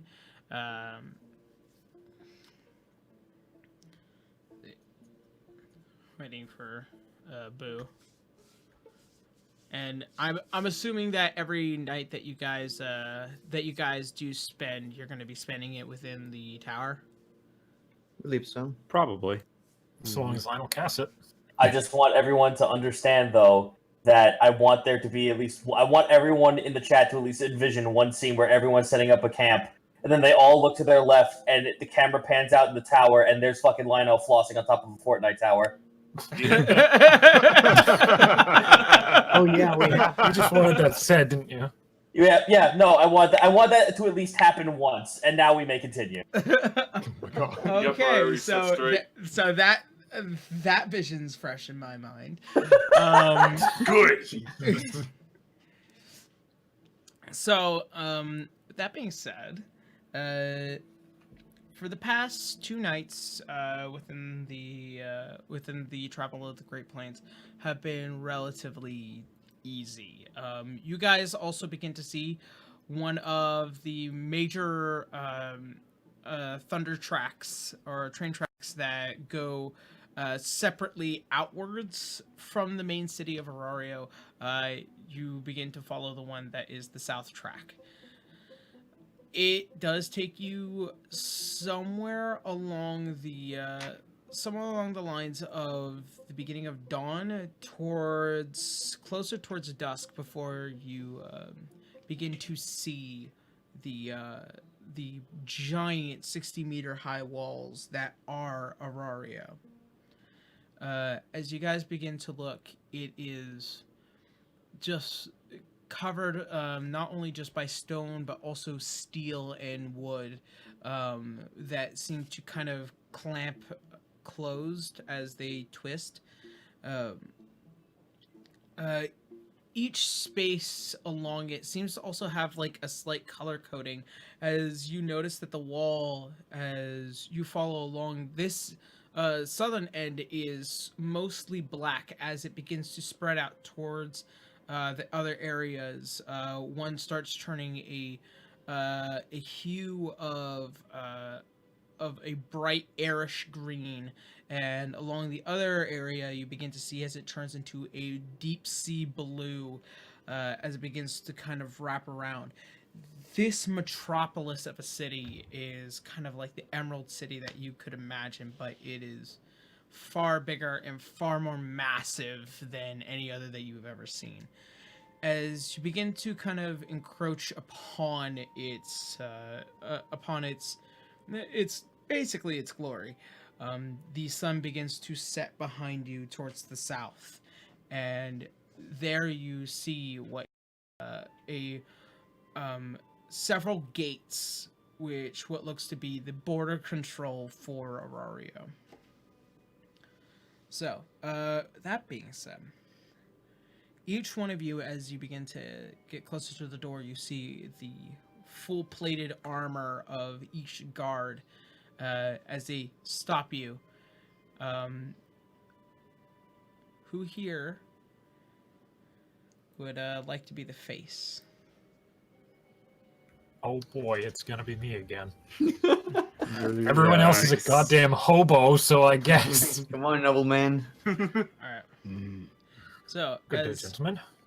as the guard begins to stop, right, papers. And I'm going to assume that you are, Candace has that. yeah, you being originally from Orario, you have what looks to be a set of papers. As you hand it to him, he begins to read through, and he looks up to you in slight surprise. Oh, Sir Metelius, sorry to have interrupted your travel. And he begins to fold it back out. And these lot is your crew. Yes, they would be my entourage. I can vouch for them. Aye. Something to note, Mr. Metelius. Your mother, and she had asked a couple of the guards, would like a meeting with you, should you have returned. So if you wanted to actually talk to her first, that she might be a little happy if you do. Oh, well, splendid. I haven't talked to her in quite a while. Aye. And that'll be all. And welcome to Orario, to the lot of you. Tried to keep out of trouble, as usual. Aye. And he moves off to the side, and he opens the gate, and you all, as you walk within, it is a city of magic. And there's a lot of glory that's within the immediate presence. As you walk in, there is another 60-foot or 60-meter high wall That would be the inner echelons of the royal court. But you are met with what looks to be this giant residence area up until you start looking off to your right. A little bit further, you see one tall tower where you begin to see airships as they begin to land and as they begin to pocket into these giant chain-like bins and basically park there. The entire tower looks of this bluish platinum like silver, just engraved on what looks to be like metal carvings and just basically a giant piece of art that is used for airships, along with what looks to be several barders and merchants as they are barking along as you're walking through the main residential area of Nox. It is a spectacle at first. You are completely unaware of the life you are immediately entering. River is stupefied looking at all this. Well, it certainly seems a lot more louder here. You can probably... The amount of sound that is bouncing every which direction isn't muddling everything. It is almost as if painting clear pictures of faces, and the air is thick of various smells between dried meats and various wines, as well as the ale and some slight urine smells from here and there, obviously from what is a city. Gross. How's Well, France? it's quite busy here, but it's definitely better than Lacia Bay. Oh yeah, this place is Franz. alive. Franz is Oh, how's Franz doing? his jaw is like dropped, hanging low. Is in shock and awe at something that is so damn extravagant, and the only thing that can come out of his mouth is, "I want to go home." You haven't even seen the good parts of the city yet. There are good parts. Define good. Yes, Lionel's just got his fucking the mouth rich again. part. Yeah, you guys haven't even scratched the surface. This is only one of 6 sections of the cities. This is- Lionel just wants to ask Canis where he knows where the Magic Emporium is. So as far as information goes, you already know where Arvella's arcane assets are, because this is where you met, where pretty much everything was like informed to you here. So I know where I'm going. Yeah, you know exactly where you're going, but that depends on what you guys want to do first. What do you want to do while you're here? If we go, like, should we roll initiatives to see who goes where first? I don't know. If I want to buy some bolts for my heavy crossbow, can I just skip the roleplay and just like pay the money? Just like say I found a store, bought some bolts. I mean, there's a bunch of common stores where, generally speaking, if you find like there is blacksmiths in this city, and in a specific location where you can go and get some heavy crossbow bolts if you need them. Yeah, I'll go do that. All right. Make a investigation check, because you've never been here before. Oh, damn. All right. Yeah. 10. All right. So, Can always have Slowly gains. going down. pull out my. He'll only take you to the rich part of town. Well, since none of you will be allowed there without Canis, I guess he'll be escorting you around the town until we you're ready to go there. All right. Yeah, Mr. Kenneth, if you don't mind just doing some shopping before.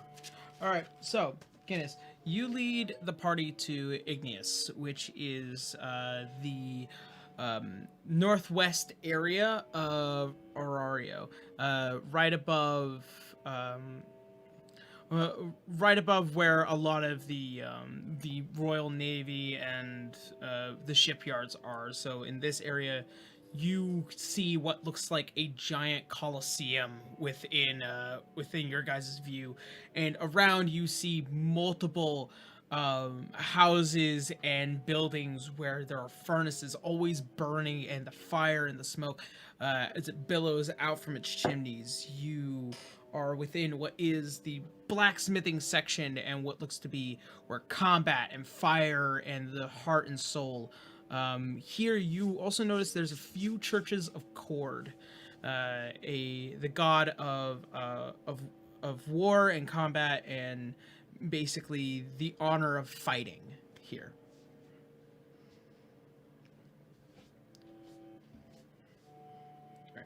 Fancy. Yeah. So Neat. so pretty much one of the common blacksmiths here, as in your approach. Let's see, where is it?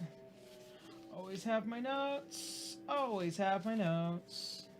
Oh shit! Oh. Oh. I remember something. Oh. Mhm.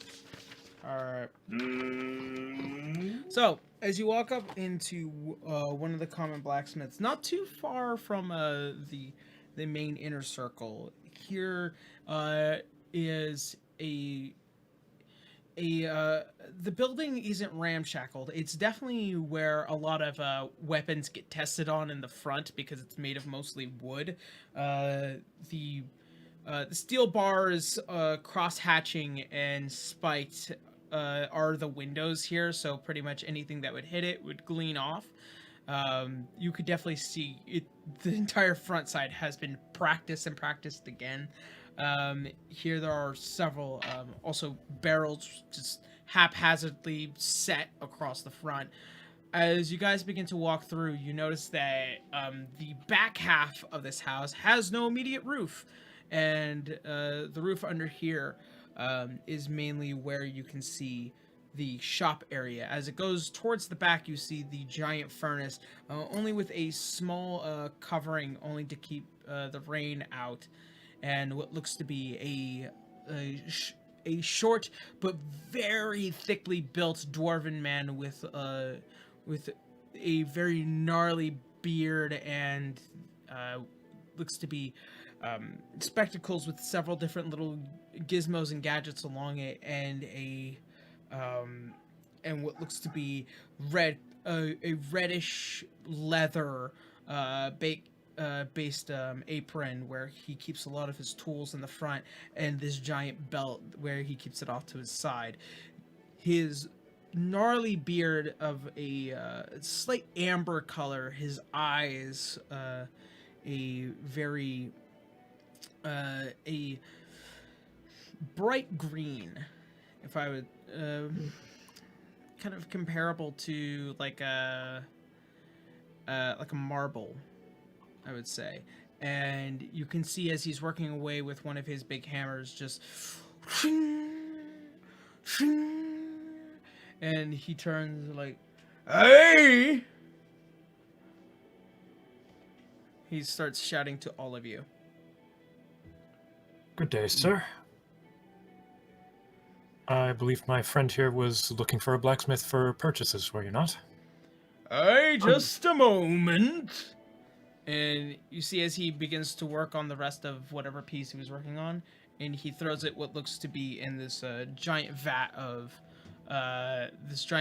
oil, and he begins to flex and work on it after pulling it out and kind of making sure it's straight, and then he puts it back into the furnace and he closes it shut, and he walks over kind of with a limp, and as he finally comes out from around the door, you see that he is missing a leg. Whoa. Aye, all right. So, what can I do for all ye? Well, I'd like a set of crossbow bolts, thank you. Aye, I can sell you about 10 for a gold piece. Oh, I'd like 3 sets, please. And I hand him 3 gold pieces. All right. 30 gold. And as he comes under and he pulls out what looks to be these large packs of crossbow bolts. Aye, made from a nice fair steel that I found not too long ago, so they should be just fine for ye. And he places it down and he smacks his hand up on the 3 gold pieces and he puts them into what looks to be a small pouch off to the side. Oh, thank you. Hey, is that all? I have nothing to purchase. Any of you? I can't think of anything to purchase here. Me neither. Do you do weapon reinforcements? Hey, reinforcements. Pretty sure I could. That would depend on how much you're willing to spend. I don't know. Do you guys have any? Wait, didn't Garu? Didn't you want to buy a fix your quarterstaff or something? No, that was Franz. Franz. Oh, Franz. Yeah. Sorry. Franz, he pulls out his quarterstaff and shows the cracked mess to the blacksmith, and it's just like, I used it a bit too much and needed to be fixed. I can see that. It's broken to all shit. And he slaps his hand over the counter and he pulls it towards him. Hey, looks like it was a mighty fine wood. What you hit it on? Let's just say I had a disagreement with someone, and the conversation didn't end well. I like your guff. Righto. It'll probably cost you a couple of gold pieces. I might be able to add some steel ends to it. Maybe even patch up one of those cracks there. But it wouldn't be too much. Franz just kind of reaches into like his little pouch pocket of like where he kept all his like coins, and he's like, what would like 10 gold pieces do it? I'm not sure how these things work. I've never bought much. That's a lot. I'll do it for 5. Oh, very generous. Sir, have made a great asset just now. And he gives him like 5 gold pieces and puts it on the counter. All right. As you slide the 5 gold pieces, he slaps his hand once again on it and it crumples it together. And right, we made it the same steel that I made those bolts out of. It shouldn't be too long. If you come back tomorrow morning when the shop's back open, you'll find it fixed. Thank you very much. What's your name? I forgot to ask. The name's Franz Hawker. Bardor! And he extends out a big, gnarly hand with what looks to be soot and various other materials that have just been worked on throughout the day. Franz reaches and firmly grasps his hand and just shakes it, making direct eye contact and smiling. It's so weird because as he does the same exact thing, to the rest of you, this is the creepiest moment because when a They look dwarf, insane. yeah, when a dwarven blacksmith smiles, you see the gnarly teeth of what hasn't been cleaned in a while. They're slightly yellow. One of his teeth is probably rotten black. He has another gold tooth that's probably been replaced. Awesome. He's and it's just this creepy but also very business-like smile. You guys are actually really happy. It's just really weird. By the way, Bardor is spelt B-H. Yeah, like that. Oh god.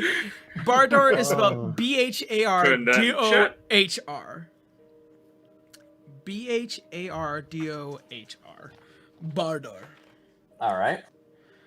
Alright. Alright, so return back in the morning, be fixed for you right up. And as he begins to walk over, he begins the process of pulling out what looks to be this giant piece of steel, and he is beginning to work away at it. Question: were there any display armor sets of the sort? There are several sets of displayed armor, not immediately in your size, though. Obviously, but River is just looking at any breastplate armor, just like in awe, like. Oh yeah, they're really nice. Plate. All right. So that being taken care of, anything else you guys want to do? There is one thing that I've been looking for. I need a courier, any mail delivery service available. Is there Amazon here? The most closest place for a courier service is within I believe his name is Ventias. Once again, back into my old notes. Whoopsies, not the right one.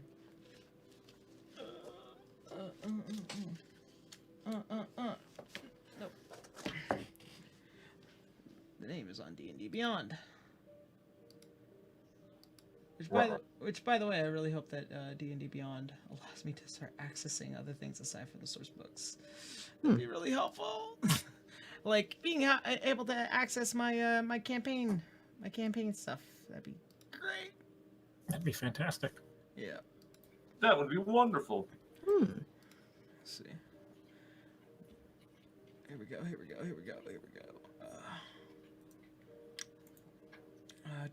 Do. Let's see, Luxmos.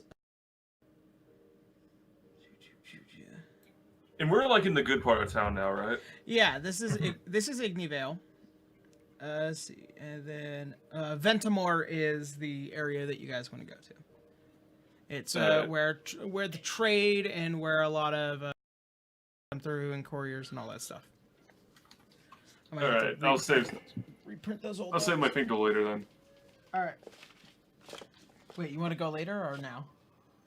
No, like I'll do this something later once we're like stop. Okay.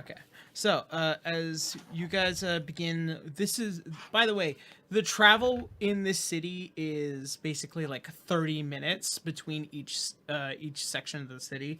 So it does take you well about an hour worth of walking to go from Ignievale to Ventimore at this point. As you guys finally approach, you are met with what is like basically this city of bazaars and various other trading ports and houses where you see people are going in, banking, and various other assets of travel as well. You see people are selling horses, they're selling donkeys and various other wild tamed animals for transport.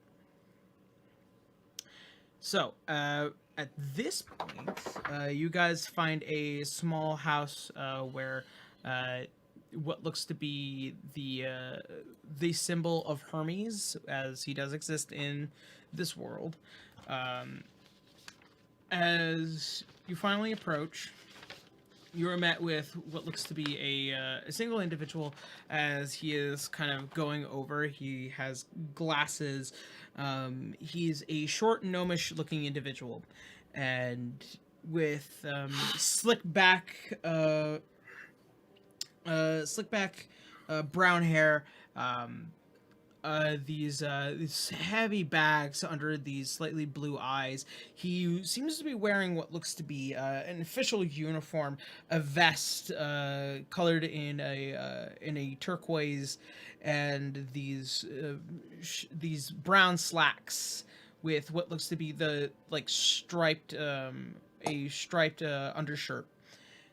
He's kind of going up and around and kind of just measuring out what letters go where, and he is throwing them into what looks to be a lightweight box, and for each he kind of processes through, he's kind of determining where cities are on a map and kind of throwing one letter into another and one letter into another, and he stops and turns to all of you.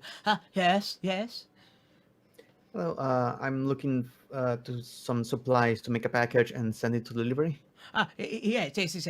And he begins to walk over, and he's like, under this table right here, you'll be able to find various kinds of packages. A small wooden box would probably be the best if you're looking for something tiny and easily transportable. If you're just looking to send a letter, I would suggest probably buying a single Hermes letter. It only costs a single gold piece, and you'll be able to deliver any kind of message that you need to. I need to send some coin. So whatever coin. works better for that. A small box. How many coins? 35. 35, 35. Okay. So, and he begins to run over. He pulls what looks to be a small wooden box that seems almost as if it is nailed down. All right. Well, place the gold right here. Place the gold within this box right here, and we'll nail it shut. Who is the recipient of this box? Do you manage to send to Halfling Town, Hardway? Yes, we do. It does take about 2-3 weeks in order for it to get there. That will do.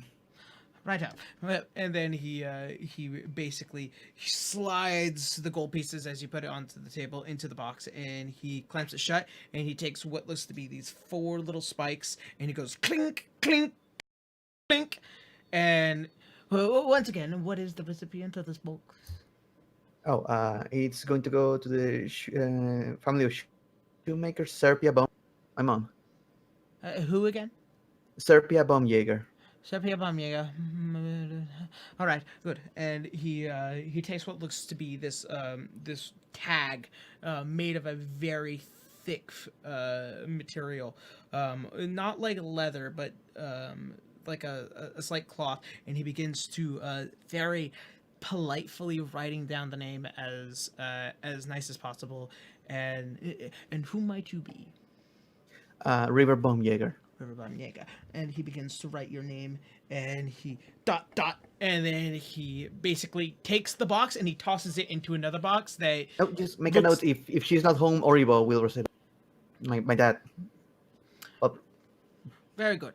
And he basically writes a very quick scribed out note. He begins to roll it up, and then he ties it, and then he ties it to the box, and then he tosses it into the box behind him. That will go. I was allowed to put a note in the box, right?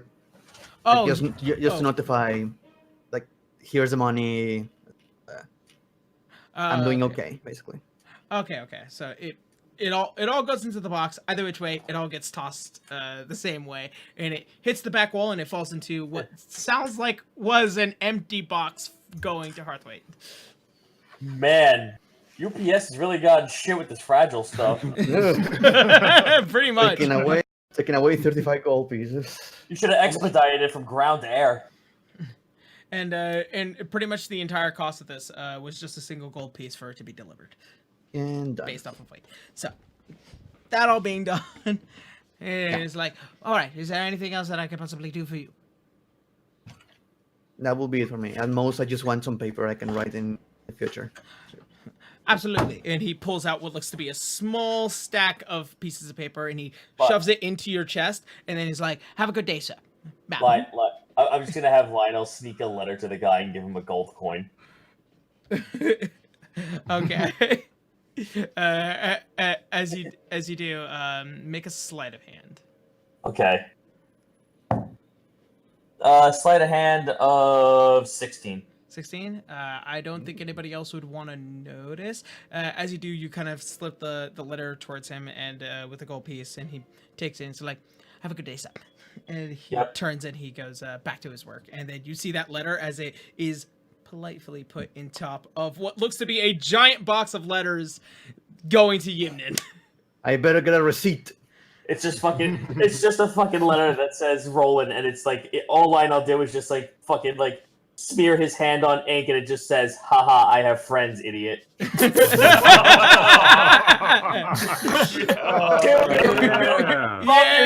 From your youngest brother to In your fucking face, fuckwad. Yep.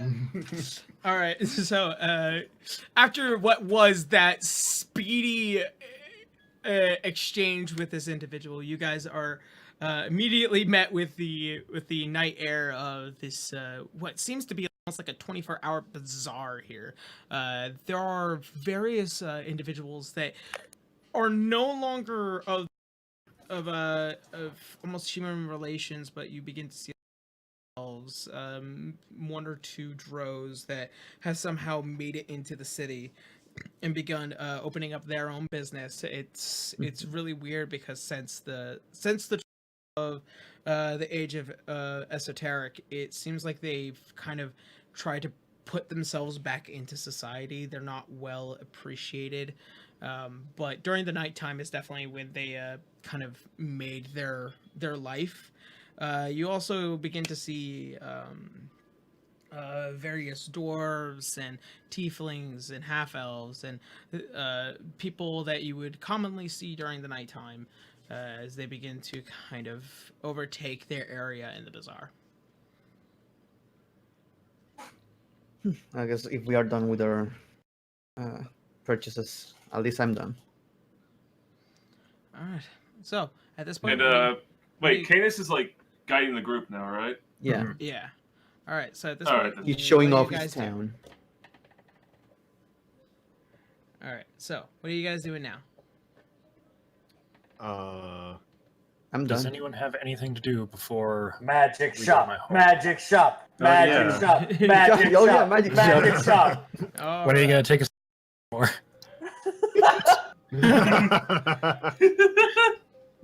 All right. Hold on. Let me pull up. In our way to the Magic District, I'm just going to ask, can you see if his family is going to be okay receiving us like this? Oh, there's plenty of room. I won't have a problem. I mean, I know how people from your stature look at us. I mean, properly dressed. About that, I'm gonna have to fix that problem.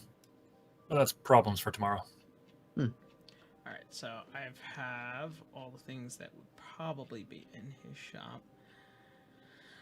Okay. So, Lionel walks in to buy magical ship. Lionel, as you slightly lead the party at this point, you guys Yo. end up finding yourselves at Luxmos. Here you begin to see how magic is now the purpose of this part of the city. You see as some arcane lines are drawn here, various arcane circles and whatnot. You also see not too far off in the distance what looks to be several cathedrals. They're not as big as the main castle of Orario, but you are immediately met with the epic and the fortitude of how magic and religion are sharing hand in hand here. You guys are just in awe of this space around you. In about 30 more minutes, you guys find yourselves what looks to be a shop about the size of a 3-story building, almost like a duplex, as it's kind of up against other buildings. Here you guys see what looks to be this almost about a 5-foot wide sign. They're kind of dangling what looks to be a circle and 3 A's as they kind of sprawl out. And from there you see Arvello's arcane assets. And inside you see the slight yellowish glow of lanterns and various little arcane lights as they begin to kind of spread out as you see through the windows. And as you enter, within this shop is the heavy and thick smells of incense and perfumes and various other almost intruding scents upon you. Here you see almost a field of magical cases of items that are behind what looks to be glass and being held up by arcane means. This is definitely a shop that you would not want to knock something over because you might get yourself into some trouble. As you do and you enter, is a tall-looking gentleman with a thick goatee. His glasses half cut and resting slightly on his nose. His robes almost like a maestro at a concert. He kind of begins to stop and he turns. Ah, hello, my friends. And you, Lionel, my friend! And he begins to open, and you see as he walks around, and he's like, I see you've possibly returned. Oh yes, Hopefully. well I did exactly what you asked for, and he should be on his way back, safe and sound. Ah, yes, he actually made it back home. I just sent him a little home a little early. I would hope that he is perfectly 100% fine. However, he's also brought back several of my items from my other shop, so thank goodness I would not have to remake any of those things. Well, how are you? Oh, I'm doing quite well. I was actually, I came back here to see if I could have my end of the bargain. Yes, as per promised, some spells from my books, also a letter of recommendation to the library of Ayun, and as well as something within my magnificent shop. Well, Lionel's just like he's hugging his book right now, just like. well, first and foremost, let's talk spells. And he walks over and he begins. He rummages through from behind the counter, and he brings out what looks to be this slightly thick spell book. What most wizards often carry around whenever they travel, because they have to be able to know what begins and ends for their day and what spells that they decide to use. So, for you, my friend. What are you looking for? What are you interested in? Oh, I have a little bit of a hand at conjuration. Ah, yes. And what would you say would be the maximum of your ability? Sort of the third kind, the fourth kind? Oh, I would believe the third. Probably best to at least keep myself in some kind of regulation. Right. Oh. See. I would think. And he begins to show you the book. So pretty much choose. You can choose up to about 5 spells from this book that you can immediately see. There are some that are beyond your own level. Of course. But if those are ones that you kind of want to collect for down the line, you are more than welcome to take them. Awesome. I'm gonna go ahead and look through. I'm just trying to. Here we go. Spells by wizard. Spell by wizard. So How many am I allowed to take? you're allowed to take up to 5. Up to 5. Oh, fantastic. So I'll tell you what he has. He has pretty much everything between 1 to 5 in the wizard spells.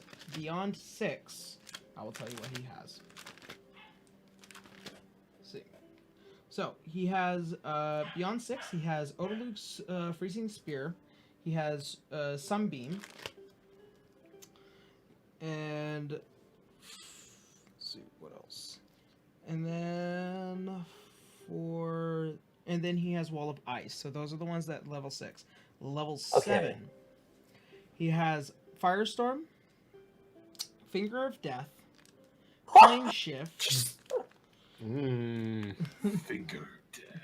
Plane Shift, Teleport. And those are all of his 7th level spells. His 8th level spells, he has Clone, Demiplane, Giblinus, Mind Blink, and Telepathy. And as What for the hell his... is mind blink? Wouldn't you like to know? And for his 9th level spell, he has Gate. Holy shit! Christ. Wow. Alright, well, I, as much as I'd love to take a couple of these spells, there's no fucking way I'm gonna be able to cast a level 8 spell at this point. Alright, so I'm allowed to have 5 of these bad boys. Yeah. I would like... let me actually look back here, because I should look back at my spell list here. You want to make the decision now, or you want to do it like? Yeah, you know what? We'll do this off camera, but I'll pretty much just like say that Lionel just like, listen, I'm 7 years old. I just got back out of soccer practice, and we went to Denny picking out my grand slam. Yeah. Soccer game. Which Lego kit do you want us to buy you? Oh fuck yeah! Any Lego kit? I want the X-wing.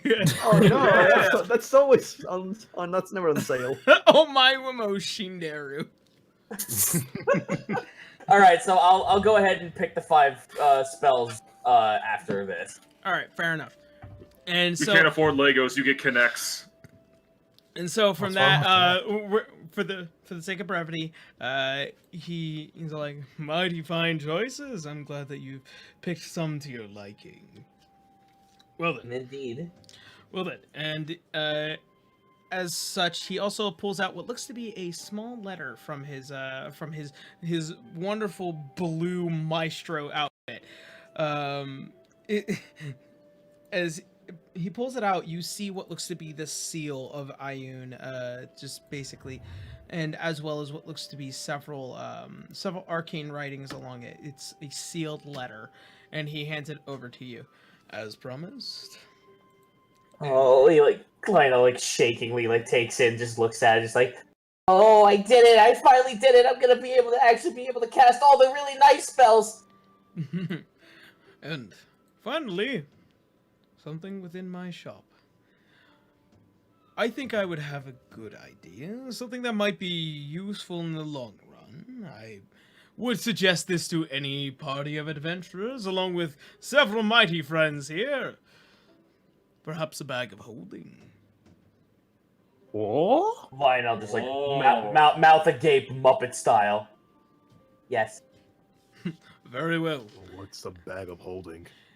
So he claps his hands together, and you see what looks to be a small cabinet behind him as it goes, and you see what looks to be only about 5 bags there, all of the same kind, and one floats off from the top right area, and he drifts it over, and it plops into his hand. Well then, as per our deal, and he hands it thank over you. to you, Lionel. He Lionel just takes it. Oh, thank you. He's hugging it. Oh, but there is one other thing. I would like to purchase this from you, of course. This is not part of the bargain, but I unfortunately, during my troubles at Lycia Bay, we unfortunately had gotten to a little bit of a kerfuffle, and some of my components went missing. I'd like to readjust that. I would see. What kind of readjustments are you looking into? I know this is going to sound hard, and I spent a lot of time and a lot of hard-earned money to try. I did a lot of chores to make sure I'd be able to actually get this one. Do you have a diamond? A diamond. Yes, I know it's asking for much. That depends on its cost. Well, enough for at least maybe firsts or seconds. And he begins to walk over, and you see as the flow, and as you guys begin to see, as he's walking away from you, the tails of his coattails are being arcanely moved, as if it's kind of the flow of his walk, his swagger. As he walks behind, and he begins to pull out what seems to be another small box. As he opens it, it is full of set jewels in this box, as if these are very, very important to him. Well, I have about 3 diamonds. All very important, I'm sure. One is 100 gold pieces worth. The second one is 1,000 gold pieces worth. And the final one is 2,500 gold pieces worth. Oh, well, how much money do I have on me at the right moment? I have 100 gold flat. Convenient. Yeah, so conveniently, Lionel just kind of bites his lip.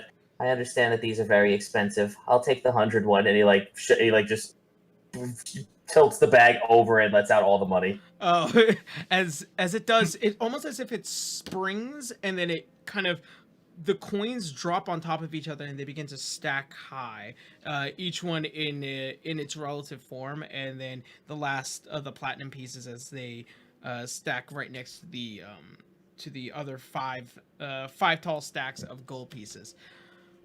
All right then, and he plucks out the diamond from the case, and he shuts it closed, and then hands it to you. Lionel takes it. He nods to him very graciously, and then puts it away in his spell component pouch. All right, so you now have a diamond worth 100 gold pieces, And he takes the box back and he slides it under, and he moves all the coinage in what looks to be a small pouch off to the side, and it all kind of... You can hear it as it shuffles in the bag. Well then, that being said, this business transaction being complete, how about the rest of you? Have you all come to view my beautiful arcane assets? Lionel's bouncing up and down on his knees, standing to the side because he's done. Canis is kind of window shopping at the moment. Yeah, I don't think I need. Like looking around while this transaction was happening. All right. So, that being said, what do any of you are any of you intending to buy something, or is there something that Will there be anything? I don't think so. Not me. No, I don't think so. But will there be anything less than 100 gold pieces worth? less than 100 gold pieces worth? Yeah, something like a minor magic item. Yeah. Hmm. Boy, oh boy, do I know the good shit is 500 or more. All right. So, generally speaking, under about 100 gold pieces. I just imagine River looks at something interesting, looks at the price tag, then he just looks around again. Yeah, a lot of stuff here is probably worth about 500 to 1,000. Yeah, never mind then. Some of the baseline stuff, kind of like basic enchanted weapons that only do some extra damage, are about 100 gold's worth. These being these various weapons of different kind, these are probably just do +1 to your damage, but they don't do much of anything else. A lot of other stuff are very specific kind and do very specific things. Let's see. I would say upon your traveling, or upon you kind of looking around, you guys find what looks to be a small round ball that seems to have a slight illumination to it. These are about 100 gold pieces worth. From what the base plate on the bottom of it says, it is an orb of light. So basically, this is a magic item that allows you to cast the light spell, whenever you want. After a little bit more looking around, you notice that there's probably about 30 boxes of these exact same orbs just lying around. Yeah, nothing interesting. No, I'm done. It's a box of light bulbs. Yep. Or torches. Done. But I'm done. I know Franz was asking what the bag of holding was, so Lionel kind of just just slides on over next to him, takes out his own quarterstaff, opens up the pouch, and then just goes, "Watch this." He lets go, and the entire thing sinks into the pouch. Physics be damned. Yep. It just goes whoop. Yeah, like the guy. Franz is staring at the bag, and then he just starts laughing, and he's like, I'm in danger. So you're the kind that breaks down That's the takeaway from it. Franz apparently not a big fan of magic. He's going to have nightmares about that thing swallowing him. You fucking absolute ray of sunshine, you. I'm gonna have bad thoughts about that later. Man, I'm gonna have nightmares tonight. yo, okay, listen. How bad would you guys like it if I took fly as one of my spells? Up to you, That would man. be cool. Flying possums. God, no. What I'm going to say. I think if we are all done shopping, we can Yes. go to. There is one other Kings. magic item I wanted to point out. There Yeah, is a lot of one dogs, that though. is only 250 gold pieces, and it looks to be a jug, where there are several small ports, but are plugged up by corks.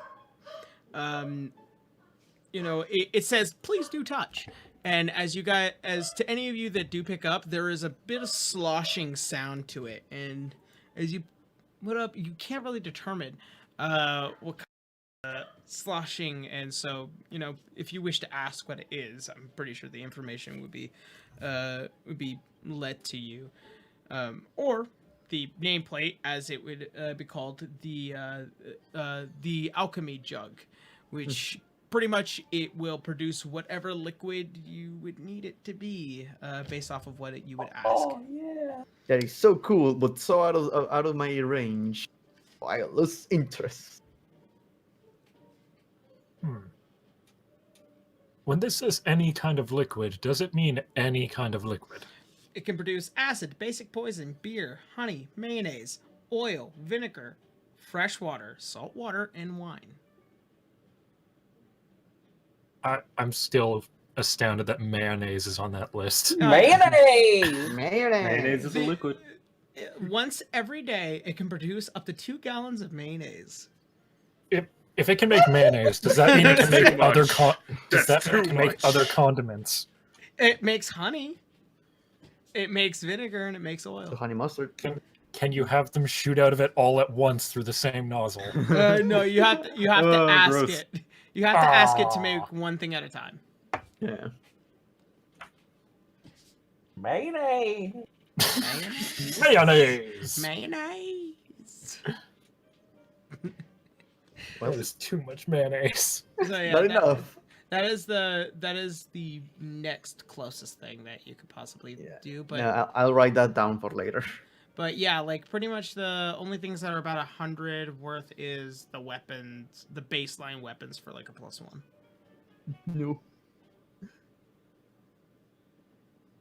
I think I'm done. All right. Onwards to the plot. All right. Oh, Actually, hold on. While the gang is like window shopping, can I have Garo do something? Sure. What do you want him to do? I just want him to like wander off and like see what's out there in like the rest of the district, while they're like See? busy, like it's like I mean, Garrett. he just got lost. He got very lost and like he's just going all over the place. We lost a Wow. Dragonborn. Wait, how did we lose a blind man? I fucking love that it took you that long to realize that. Garu, I want you to make a wisdom check. Just a check. A wisdom check. I have Alright. expected a dex save to not get run over by a cart. Oh, that's like an hold on. 11. That's a 13. 13? Okay. So Garu, as you are, you kind of split off from the rest of the party and you kind of begin to walk around the town. You see the multiple passing forms and faces as you try to nervously make your way through. I have no clue how this happened. They were just here. And suddenly you feel a slight tug in a certain direction, almost as if like a string to your chest. Huh? And Who's there? you hear the words, "Follow." Oh no! Oh yeah! Yeah! We were so Garu's gonna close. follow. God damn it. So, Garu's gonna follow. We were so It's- close to the plot. Oh, sorry. more plot. So as you begin Oh. to walk towards this slight pool, you feel almost as if it's natural. Like as you begin to walk through the streets, you move side to side away, making sure that everyone has their space, and you are immediately met with what looks to be this tall cathedral. Huh? He's As- gonna walk into it. As you begin to step in, you feel a slight cold, not uncomfortable, not uneasy, but it's cool to the touch. It makes you feel comfortable. It's like air conditioned. And as you begin to walk through, you see there are several different pillars that have what look to be small circled areas offset, and there are pits as they begin to go down. From what you can immediately tell, there is one individual that stands on the far side. As they turn, you see in the shape and the form, not understanding any of its color or by its design, but you can see it is a thin, slender female form. The clothing is baggy, and the ears are pointed back. He's gonna slowly approach and say, Chokiase, I'm very lost. Can you give me directions? Lost you are, but now are found. Well, I wouldn't necessarily say that. The people I'm trying to find are rather far away, I think. Tell me, are you of the faith? Well, not necessarily, but I am aware of its powers. Of all fields.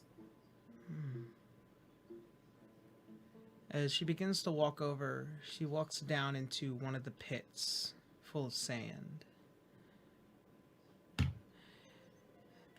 Like many within this planet, each speck represents one of us. We stand upon it in order to guide ourselves and to firmly grasp the greater whole.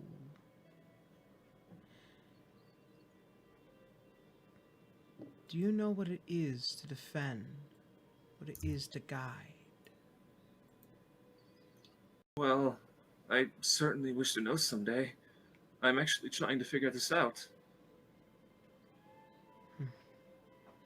Do you know the honor that it is to raise your hands against evil? I have an idea. Come. He's gonna follow. Alright. As you walk over into the sand pits, you immediately feel as if you've lost all vision. The tremor sense begins to stop, and it's the sinking feeling as if you feel a slight burning fire within you. You are not of the faith, but I can see that those hands, those rugged and calloused, wish to help those in need. And you see as these slender fingers begin to kind of wrap around your hands and put it into this prayer and meditation form.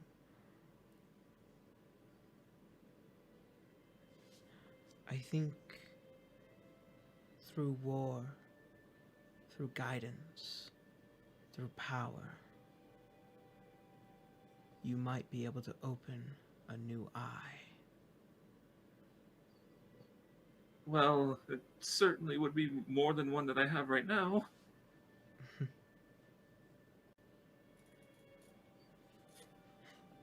I like you. You seem to understand, but also a level of optimism that many do not come here for. Well, that's the thing. I don't even really know where I am right now, so could you clarify?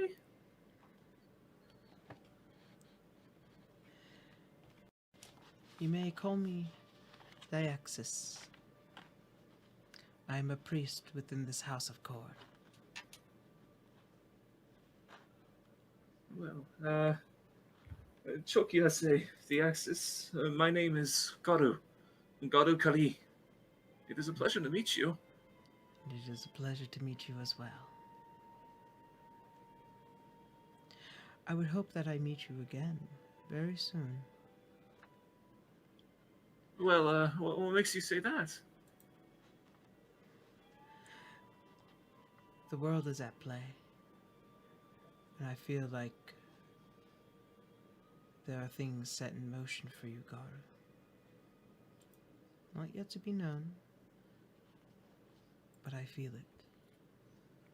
Cord, He calls for his warriors. Card? Cord, the god of war. He's gonna slowly back up. I'm afraid that you... I don't know what you're insinuating, but it's definitely not what you think. It is not what you think either. War comes with honor. Battle comes in victories. Even you yourself, even not of the red skin, understand this, yes?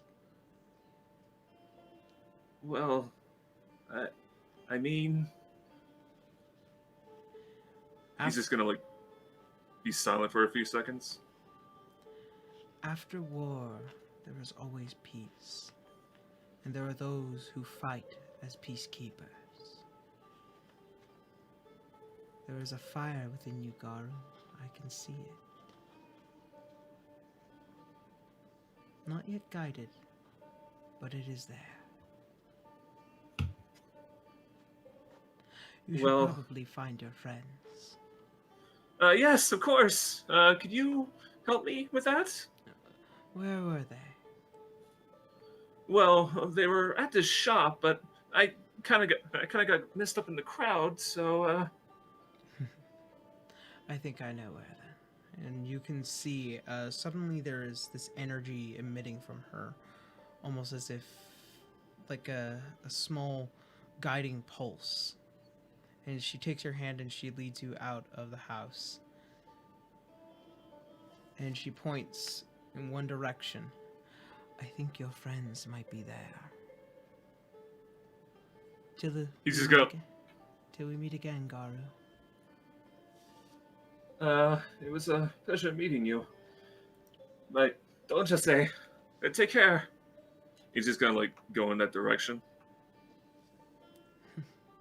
And as you start to go in that direction, you see as the giant doors begin to close by themselves and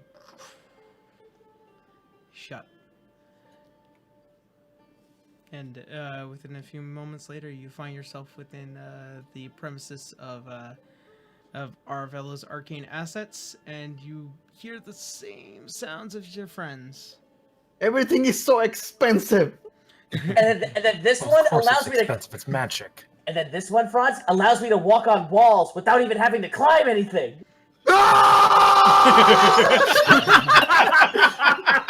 After hearing the screams, like, Gar's is gonna, like, come bolting in, hit his head on the fucking door again, like, ah! Blink! What happened? Fucking Mo Howard's himself on the fucking roof.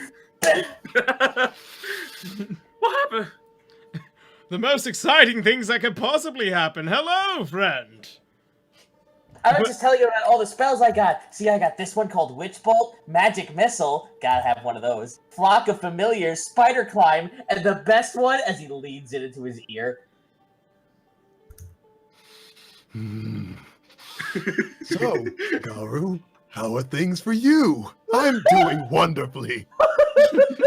A slight eye twitch with him. Well, You can turn into animals. Why is someone walking up a wall strange to you? Because on all levels, including physical, I am an animal. He's got a point.